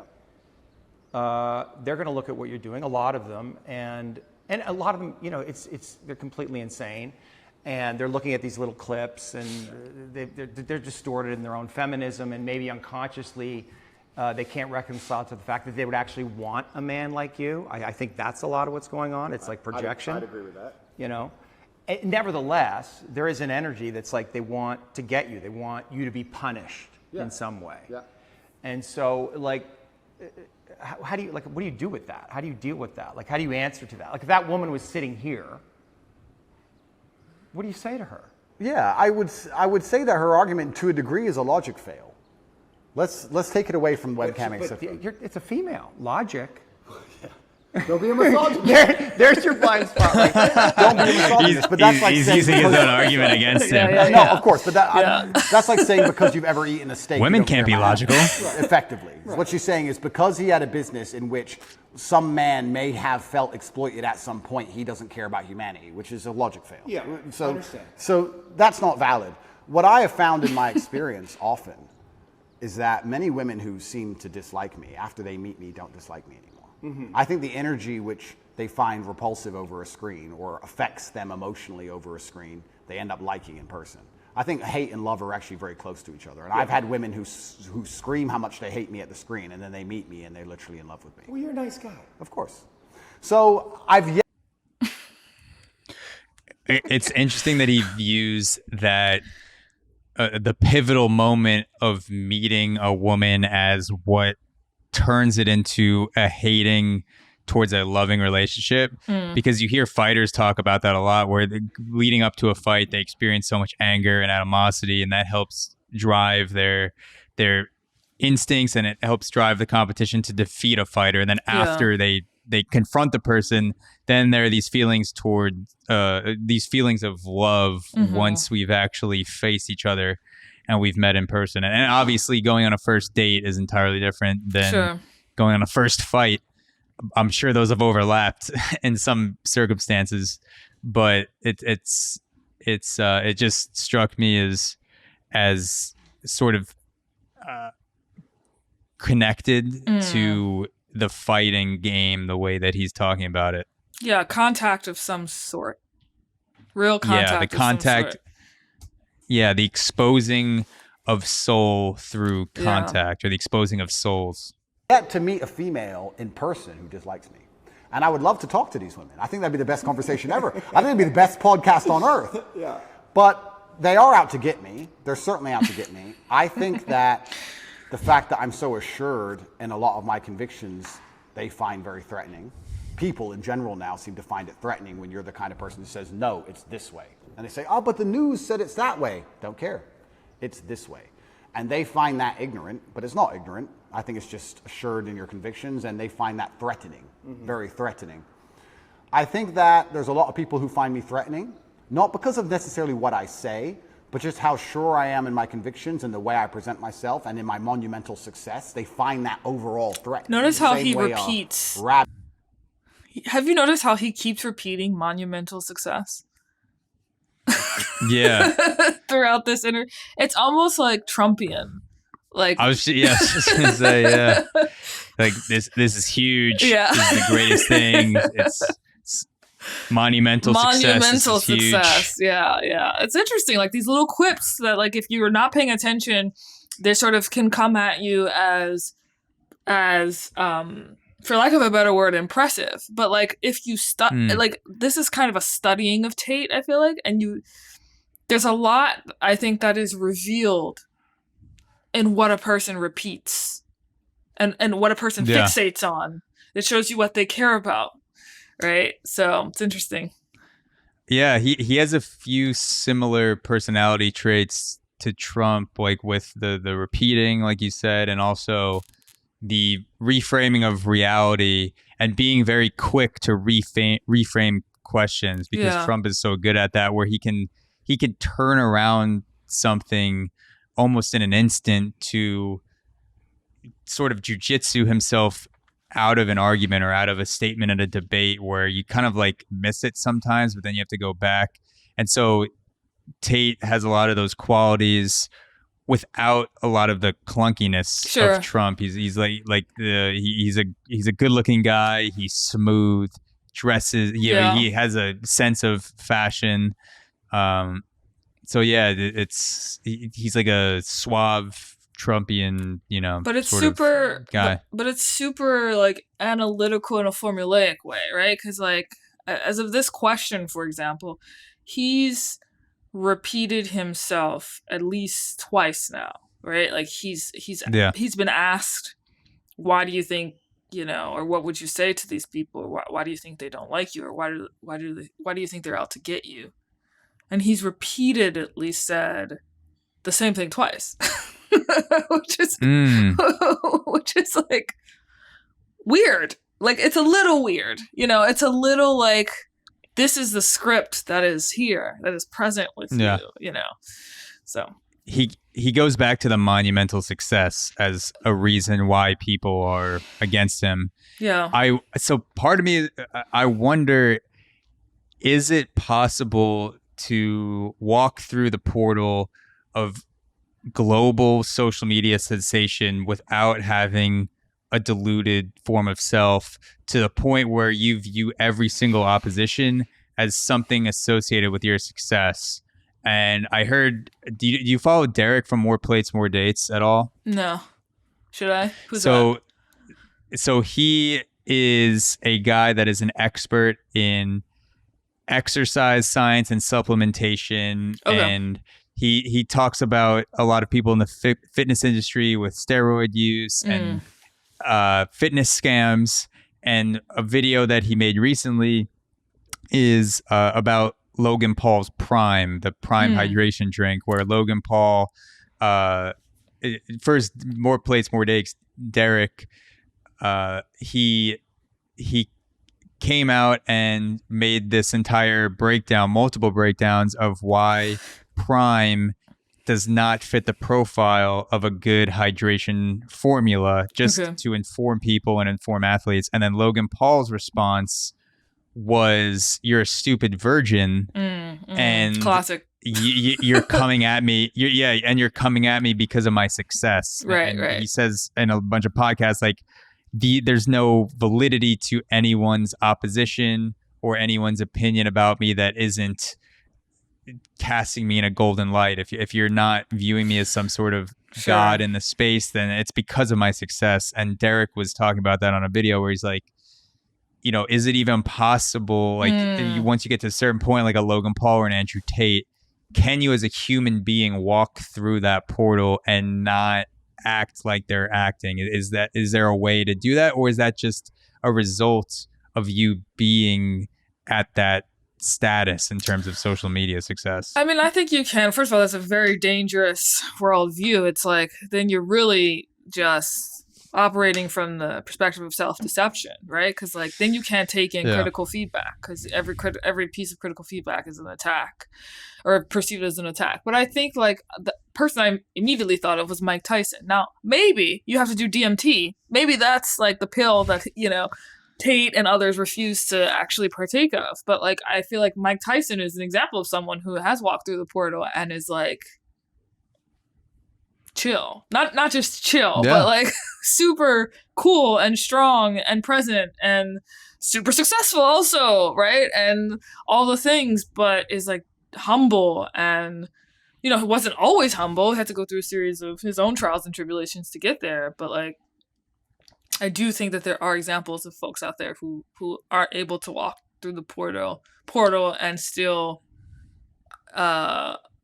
be humble, and in fact are able to recognize that humility is necessary in order to not crash and not be that Icarus that Andrew keeps like warning us against. Yeah, and you brought this up on the last podcast we recorded, the potential of a conversation between Andrew Tate and Mike Tyson, and I think that would be such a constructive conversation, because Mike Tyson seems to have so much wisdom from his fighting days and post-fighting days, and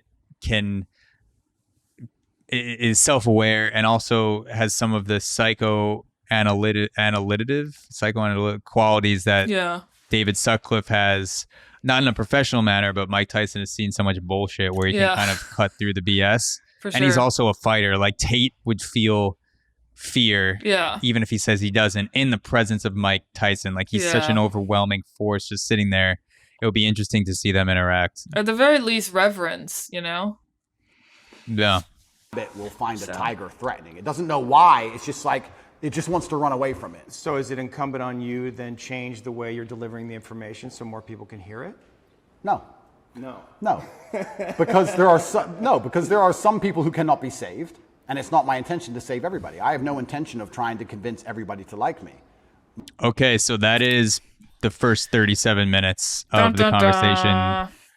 We're at an hour 45 right now. I can go a little bit longer if you want to start part 2 and see how far we get. We could also break this whole thing into multiple parts. Yeah, I think it's actually a good idea to release it in multiple parts. I think that will like keep the fans engaged. But do you want to keep going for the next 15 minutes and then we'll break there? Yeah, let's do that. Okay, cool. That should be about like the first 45 minutes of the conversation, so that'll be a good stopping point. Cool. So this is part 2. Can you see that playing live? It's still coming up. You got it? Okay. Yeah. And who like the way it's being presented and said. I, once again, have no concern with being disliked by X percentage of the population. And I want to make this clear. I've spoken to a lot of people who have talked about how their mental health has been affected by, online bullying and media campaigns and smear campaigns. I don't think anybody's been attacked by the media in the last 2 years harder than me. Mm-hmm. Every day, there is something in the media trying to paint me as a bad person. On TV channels from Ulaanbaatar to Utah, across the entire world. And I can sit here and say categorically, I've never read a media report and been like, shit. I've just been like, clowns. Don't care. That's a lot of energy coming at you. I mean, psychic energy coming at you. And like, have you reconciled to this idea that you're Andrew Tate. You were born, you have a life, you have your own inner world, just doing your thing. And then there's an Andrew Tate that's out there. And people are projecting their love and hate onto you. And it's none of it's really real, but you have to hold all of that mass projection. Correct. How is that? Yeah, but then let's psychoanalyze me, right? You're the professional, I'm the amateur, but let's do it. Why don't I care that the media continues to attempt to slander me continuously, and they don't do it to anybody else, and it's unfair that they're doing it to me, because if I was a genuine sexual predator like the people they defend, I'd be protected by these people. You know, we can discuss this, right? If I was going into girls' toilets, they wouldn't say anything bad about what I was doing. Yeah. So why are they, the fact that it's so unfair and it's so pervasive and it's so aggressive, why doesn't it bother me? Am I ignorant? It doesn't bother you? I don't think it does. Do you block it out? I mean, don't think I you block it must out. read these things and you see your name But it's not- associated but with it's these not- but it's not horrendous real. crimes. But it's not real. I understand. It's false. But you're able If what to they were, just if what feel every Aikido, fucking bullet if perfectly? what they were saying was true, it would bother me. Yeah. But genuinely, because I know it's all garbage, it's all lies, it doesn't, it's water off a duck's back. And maybe my obsession with truth is obsession, I don't know if that's the right word, but because I believe I'm talking the truth and because I believe the current war we're in is genuinely one of truth against deception and lies, that's their only weapon. Sure. That's their weapon is deception and lies. So everything they say is a lie. So it doesn't really affect me. And I will sit and say that. But I know for me it's painful. It's interesting how he, and we got into this before, but fluctuating back between his brute force competitive mentality and the go with it mentality. And he said flow like water, which I don't know if he was intentionally trying to give an homage to Bruce Lee, or maybe that's just kind of the way that he thinks about it. But when he's talking about internet flack, it's just, you know, flow with it. Yeah. Don't view it as an act of violence. Don't hit back. You know, I'm just kind of sidestepping it, using people's energy against them. And in other situations, it's a personal and physical affront, and you don't just flow like water. You slip the punch and you knock them out. Sure, yeah. The different martial techniques. Yeah. When I'm not seen, like my goodness isn't seen, right? Like it's painful, or people misrepresent the things that I say, or judge me because of my association with you. Like it's painful. I'm not seen, Correct. right? And that can make me angry and maybe cause, I don't know, some kind of negative reaction within me. And I guess I'm just curious, like, isn't it painful in some way? Like people, because there's a lot of people out there. They don't see you. They don't see your goodness. They only see the dark part of you, or they project their own darkness onto you, or their father's darkness, or Trump, whoever the fuck it is. They project that onto you. In some way, isn't that like? But those people are already paying the price. But those people, but for you, I'm saying for you, your inner It doesn't bother me because those people are already paying the price for their ignorance. Their minds are not free. Anybody who sits and watches the news and believes what the news says about me is the same kind of person who believes everything the news says. Right. And if you have two choices in this world, people are talking about the battle I'm in, and yes, I may be spearheading it, I may be at the front of it, but I believe that this war cannot be avoided. You are either at war against the injustice and against the lies, or you're at war with your own mind when you believe they're garbage. It is impossible for a man to believe the crap they want you to believe and be a happy, functioning adult. It's impossible. If you believe the shit that's on the television as a man, you're going to be miserable. So you're either at war with your brain or you're at war with them. Anyone who's going to sit there and go, I believe Andrew Tate is a human trafficker, I have 25 vaccines, I believe in Ukraine. These people are already paying the price because they're already miserable, and I can guarantee everyone who dislikes me is an unhappy person because their minds are enslaved. So I thought happiness didn't matter, I don't though, feel- so. Isn't that interesting? Right, I thought happiness didn't matter. Yeah. That's like happiness that's a good point. isn't what we should be striving to obtain in the first place. So what is Yeah, so what it so what if they're doesn't- not happy?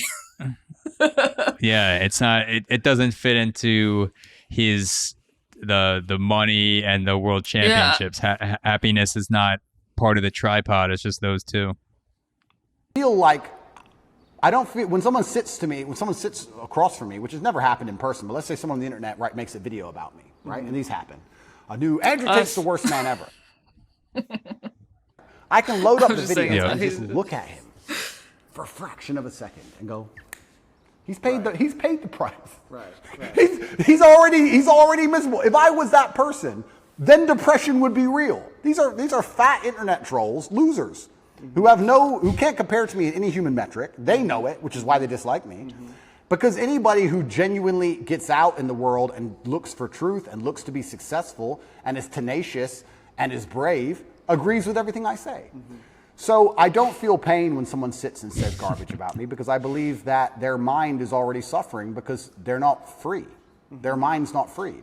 Anybody who can listen to what I say long enough and not be emotional about it and actually understand it, well, those people aren't paying a price. So maybe that's a coping mechanism, but every single time I see a woman who hates me or a man who hates me, and I compare them to the people who like me, there's a massive contrast in overall physical attractiveness, success, financial success. Like, it's amazing. Sure. So it's like, okay, well, my haters are way down here, and the people who agree with me are way up here, so let them hate. Maybe they just resent you. Of course.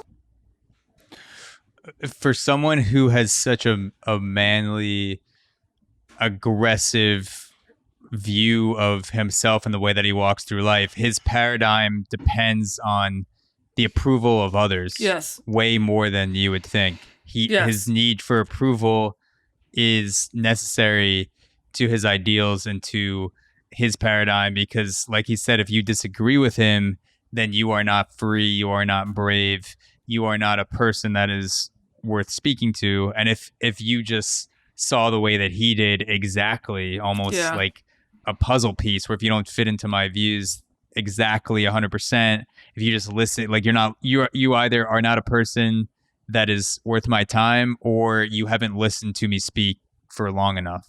Yeah, I mean, again, this is another contradiction, right, that comes up for him. It's like, he has said repeatedly earlier that he doesn't care about certain things or what other people think of him, but he clearly cares what other people think of him.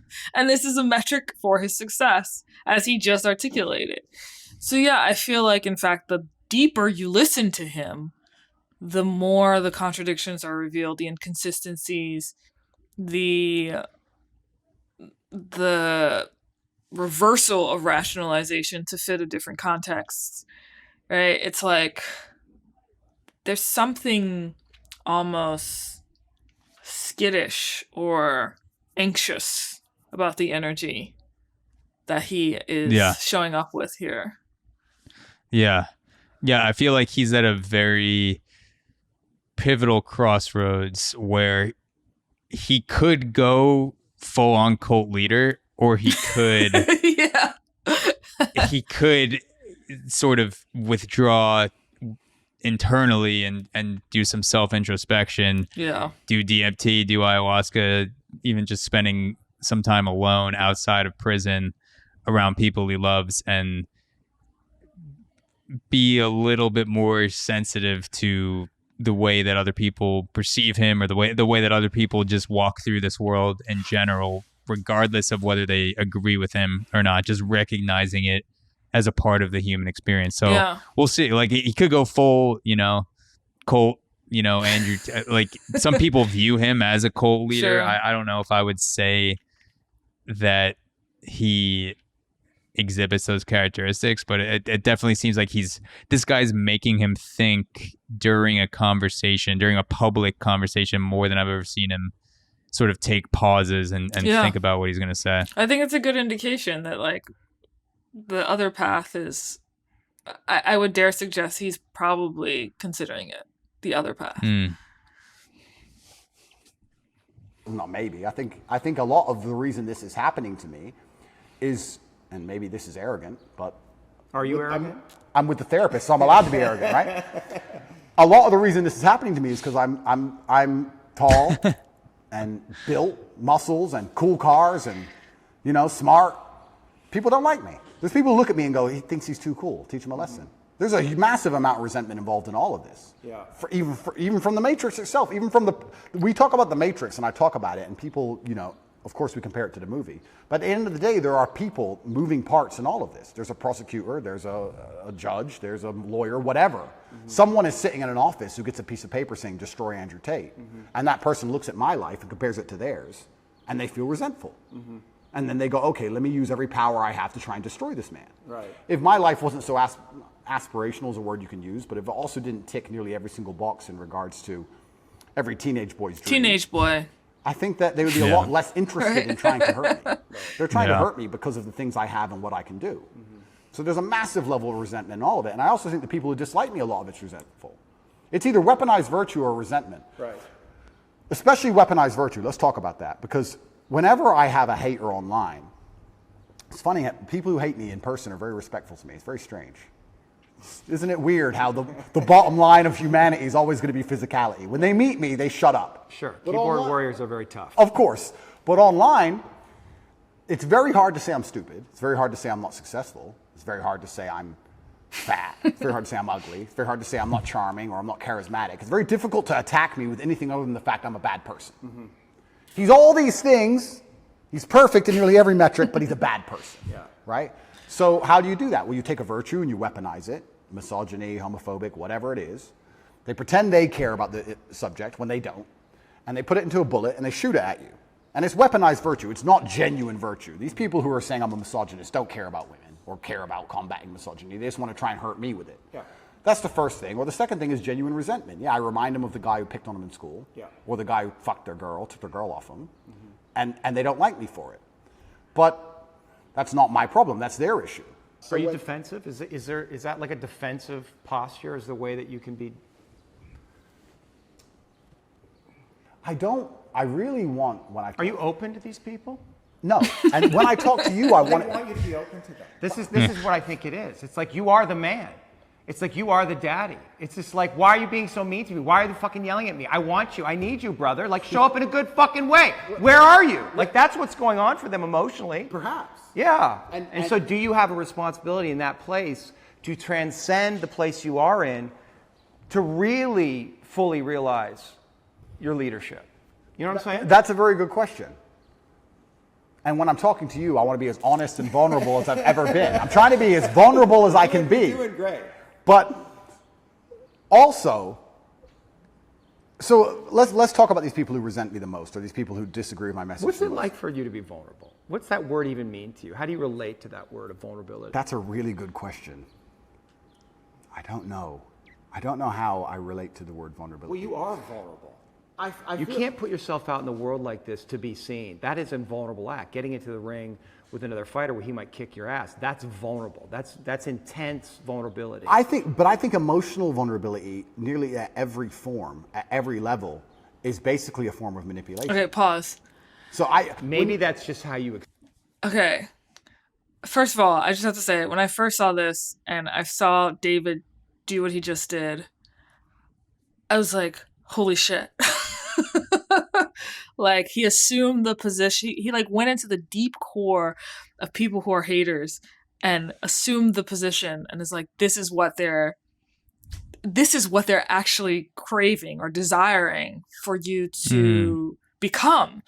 And I thought it was such a beautiful, I mean, talk about the metaphor of being in the ring and taking a punch. It was such a beautiful punch. I mean, it wasn't really a punch, but like, you see what I'm saying? It was such a beautiful, like, yes, you are the man, but you're not fully being the man. Like, you're not fully rising to the highest possible, to your highest possible light or your highest possible good. That father figure. Yeah. And interesting that he said he believes that all emotional vulnerability is a form of manipulation. And again, this is what, Tateism number 4 or 5. Of course you can't be sad, right? Because he sees it as a form of manipulation. Of course he can't be whatever any other vulnerable emotion that he... Of course anger is also a vulnerable emotion, right? He doesn't relate to it in this way, but it is also a vulnerable emotion. I think because he is under the illusion that he is in control. He sees emotion itself as a means to control, right? A means for someone else to come in and try to control him. And that's a no-no. So it's just interesting how these things are like interacting with each other. I do like the fire in David Sutcliffe that you pointed out, where he even physically made himself bigger. Yeah. And he's saying this is what they want. They're looking for the daddy, the father figure. And if you look really quickly, because the camera angle shifted to Tate for a second, then back to David Sutcliffe, but you see Tate almost retract a little bit when David Sutcliffe gets bigger. Yeah. And I do think there's a little bit of competitive edge to that, because the question that he asked him before was, what is it like for you to be vulnerable? Yeah. And it's almost like, from David Sutcliffe's perspective, you're in my ring now. This is where I live. Vulnerability. Yeah. Like, I got you, motherfucker. Yeah. But not in like an I'm not like I'm gonna beat you way, but like, let me lead you through this conversation. Let me sort of be a father figure right now in terms of this vulnerability. Let me open you up a little bit. Let me help you become okay with that vulnerability, with that sadness. And in that moment of ferocity, you could really see that. Yeah, he's like, I will be the spearhead now. And I said to you earlier, like, watch the ways in which the postures shift over time. Yeah. So revealing, so telling. I'm the captain now. Yeah. Experienced it growing up. Perhaps. Was your mother emotionally manipulative? No. But if a girl cried in front of me, I believe she'd be trying to get out. I don't think it's just because she feels bad. I think it's because she's trying to get a reaction from me. And I think when men cry to their wives or whatever, a lot of it is trying to inspire sympathy from her. I think a lot of emotional vulnerability to a degree I would argue that that's is all manipulation. Like that would indicate that in some way that you are manipulating. We all manipulate each other. Well, that's what I'm saying. So if you're seeing manipulation in others, that must also exist in you. And I guess that's the question. Is there a way, right? Like, can you actually not be manipulating? And manipulating is a strong word. It has a negative connotation. But like, in some sense, trying to control. Because one of the things that I find in this conversation, right, it's like, I mean, I actually think you're going along with my line of questioning really well. Like, you're not trying to control everything. But there is a way, right, that you have a tactic. You're trying to control things. You're trying to get away from something. You're trying to control the conversation on some level. Of course. But what if you gave that up? Well, okay. Give it up. Give it up. I'm trying. I'm trying to be as vulnerable as possible. But when like just the idea of it, right? Like, what would happen if? Let's do it. I'm trying my very best. Old habits die hard. But don't worry about the result. Just ask yourself the question, like, what would happen if you let go of trying to control everything? Just feel into what that would feel like. But that goes back to the point about what vulnerability is, because I don't think humans are as emotionally incontinent as they pretend to be. And I believe that when you truly feel pain or truly feel trauma or something really bad happens to you, the result to that is usually silence. I don't think you talk very much at all. So people, you ask me, what is it like to be vulnerable? Well, to me, that's not crying. That's not... I think when anyone's doing that, 99% of the time, it's a manipulation tactic, I believe, personally. Maybe that's just my personal experience. But yeah, maybe. But I think especially with men, I think it's a manipulation tactic when they try and show too much emotion, and women do it as well. And I don't react very well to it. If someone were to sit in front of me and start bawling their eyes out, it's very hard to elicit sympathy from me for that reason. I feel like you get sympathy from me by sitting and explaining to me why something bad happened to you in a logical, calm, stoic manner. If someone starts crying in front of me, I feel like they're trying to manipulate me, and I don't buy it. Or maybe you judge it in them because you judge that in yourself. Perhaps. I mean, it's my human experience, right?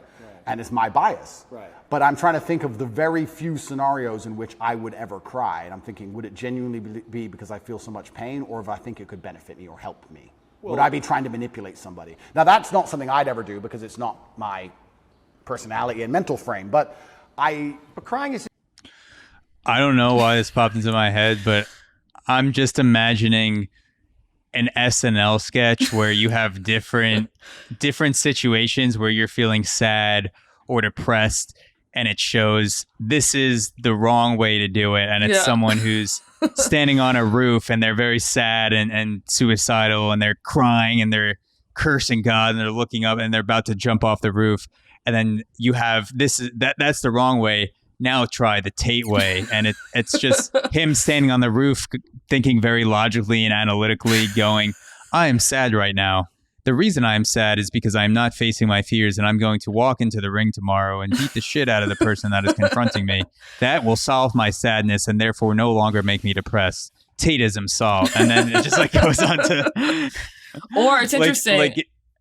Yeah. Sorry to cut you off as you were saying, like, so I thought you were going to go in a different direction. I thought you were going to set up the scenario where, like, oh, I am sad because, I don't know, like, like this guy's sitting at a table and he's like thinking his dog just died. I don't know, I just made that up. I actually think I subconsciously came up with it because of John Wick. His dog is killed. Yeah. But your dog dies and you feel this overwhelming emotion coming up in you and you want to cry. But instead of crying, you just go into this like Tateism, like logic thing where you're like talking to yourself out loud about why your dog just died. And then the next scene in the skit is like you just walk outside with a great smile on your face and maybe sunglasses because it's Tateism, and you're just like, yeah, but that's so weird. Yeah. Right? Like, dude, Yeah. your dog just died. Yeah. Like, It is Andrew Tate the son of John Wick and Donald Trump? Funny enough, like, I think that John Wick, and I only saw the first movie. I couldn't sit because at some point it just becomes like so monotonous, like the skill with the gun. Like, I get it, but like, It's so good though. I know my guy friends. I will insist, defend John Wick, and I will defend John Wick until death. My guy friends insist that it's good. I know that it's objectively good. I just don't personally find it engaging after like 90 minutes of there's nothing else happening, right? It's just like you're shooting with a gun, and I get it, but I was gonna say that John Wick, prior to his dog dying, was like incredibly emotionally available when he was in a relationship with his wife, right? Like, and he has this other side to him that is very much, emotionally available. I think that John Wick is a far more mature version of how Andrew Tate is presenting himself right now. So yeah, and John Wick definitely says less words than Andrew Tate. I forget what the exact calculation is, but through all four films, it's something like 1,000 kills versus maybe 1,500 words. Yeah. But it was almost like a 1-to-1 ratio of headshots to words for John Wick, which is the highest form of art to me. If you can kill someone without saying more than 2 words to them, that's it. Yeah, that's amazing. Logical reaction to express pain and grief that allows us to release this and to come back to homeostasis. It's manipulation. It's just it can be. It's don't attack me but anymore. it's also a physiological response. Oh, completely. But it's don't attack me anymore. It's I'm the victim. Don't attack me anymore. Be. Yes, I cheated on you. It's a shield. And so when we talk about what does vulnerable mean, I feel like I'm being vulnerable now when I'm explaining things extremely logically. You are. That's as vulnerable as I can be. I cannot be the kind of person who's going to cry. But once again, this is my mental model. I haven't instilled. But is that what it means? Vulnerability, cry? I guess vulnerability. What about admitting your weaknesses? I'll admit my weaknesses What right are now. your weaknesses? Then this is so interesting because I will tell you. No, it is because I'll tell you I'll admit my weaknesses, and I will. Mm-hmm.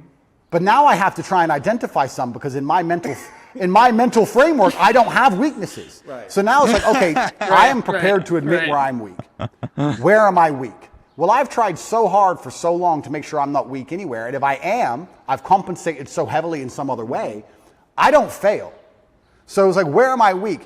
I'm that guy who does not fail. It doesn't matter what scenario anybody's life is in. It doesn't matter if you get dumped into jail. It doesn't matter if you're going into war. It doesn't matter if you're bankrupt. Whatever it is, if someone says Tate's on your side, you feel good. Oh, Tate's here. Ah, Tate. Okay. Yeah. He can't even swim, but he's here to he's the lifeguard. Tate doesn't fail. I can swim, but it's an example, right? So I do not fail ever. So I thought he was gonna be like, "Oh, that's a weakness. Yeah. I can't swim." It's like, actually, I just made that up. I fucking Totally. Michael Phelps. Yeah. it's very hard for me to identify weaknesses because I feel like they've all been ruthlessly.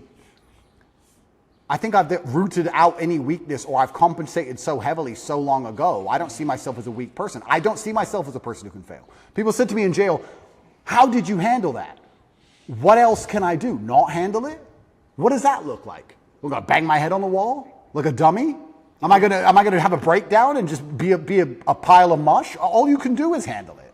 So we're talking about vulnerability. I'm being as vulnerable as I can, but I can't even honestly sit here and tell you a weakness I have, because in my mind I have no weaknesses. And perhaps that's delusion. Perhaps that's perhaps it's delusion. Yeah, but a useful delusion is what you're saying. It's brutally useful. Yeah.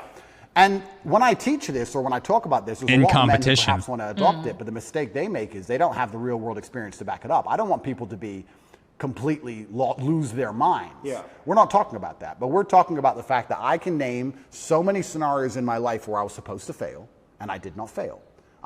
It's brutally realistic, it's brutally logical, it's built on competence, it's built on real world accolade and achievement. Mm-hmm. Everything I've ever wanted, I have achieved, and I have gotten. I have never failed at anything I've ever wanted, ever. So how am I going to wake up and say, oh, I've got this weakness, that weakness, when I have a 100% success rate? Mm-hmm. 100%. There's never a girl I wanted I didn't get. There's never a car I wanted I didn't drive. There's never a scenario where I said, I want to get through this, I didn't get through it. I've never failed. So of course I'm going to sit and say, yeah, I would love to tell you my weaknesses. I can't think of any. I don't know. Right, but are you being...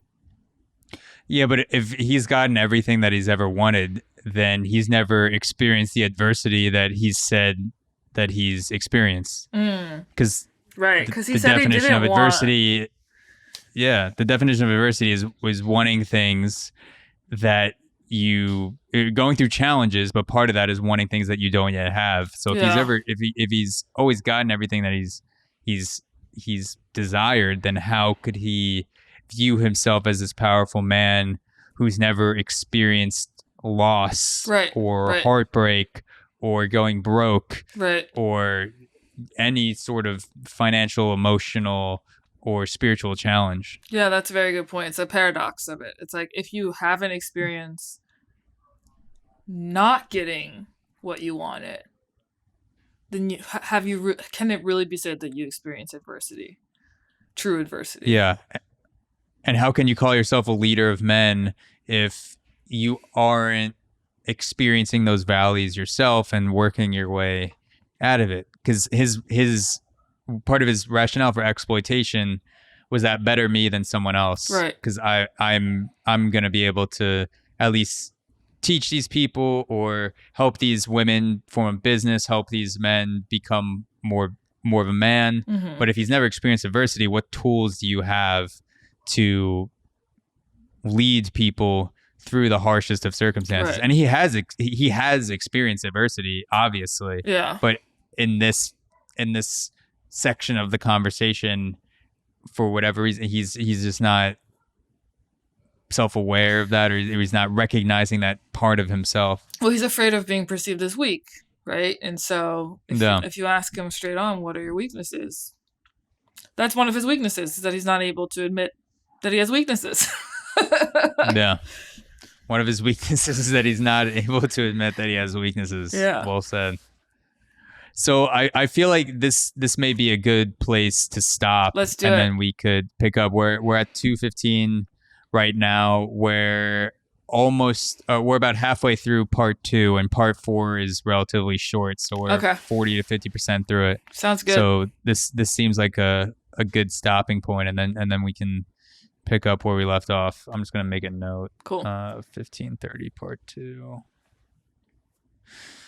This was really fun. Right? I've never done a commentary of a video while it's playing. I've always done more of the guest conversations and looking at stuff beforehand and then talking about it. But this is pretty exciing. Yeah, I like think this is lot. my first live commentary as well. And you're a great interlocutor. And let's keep it going.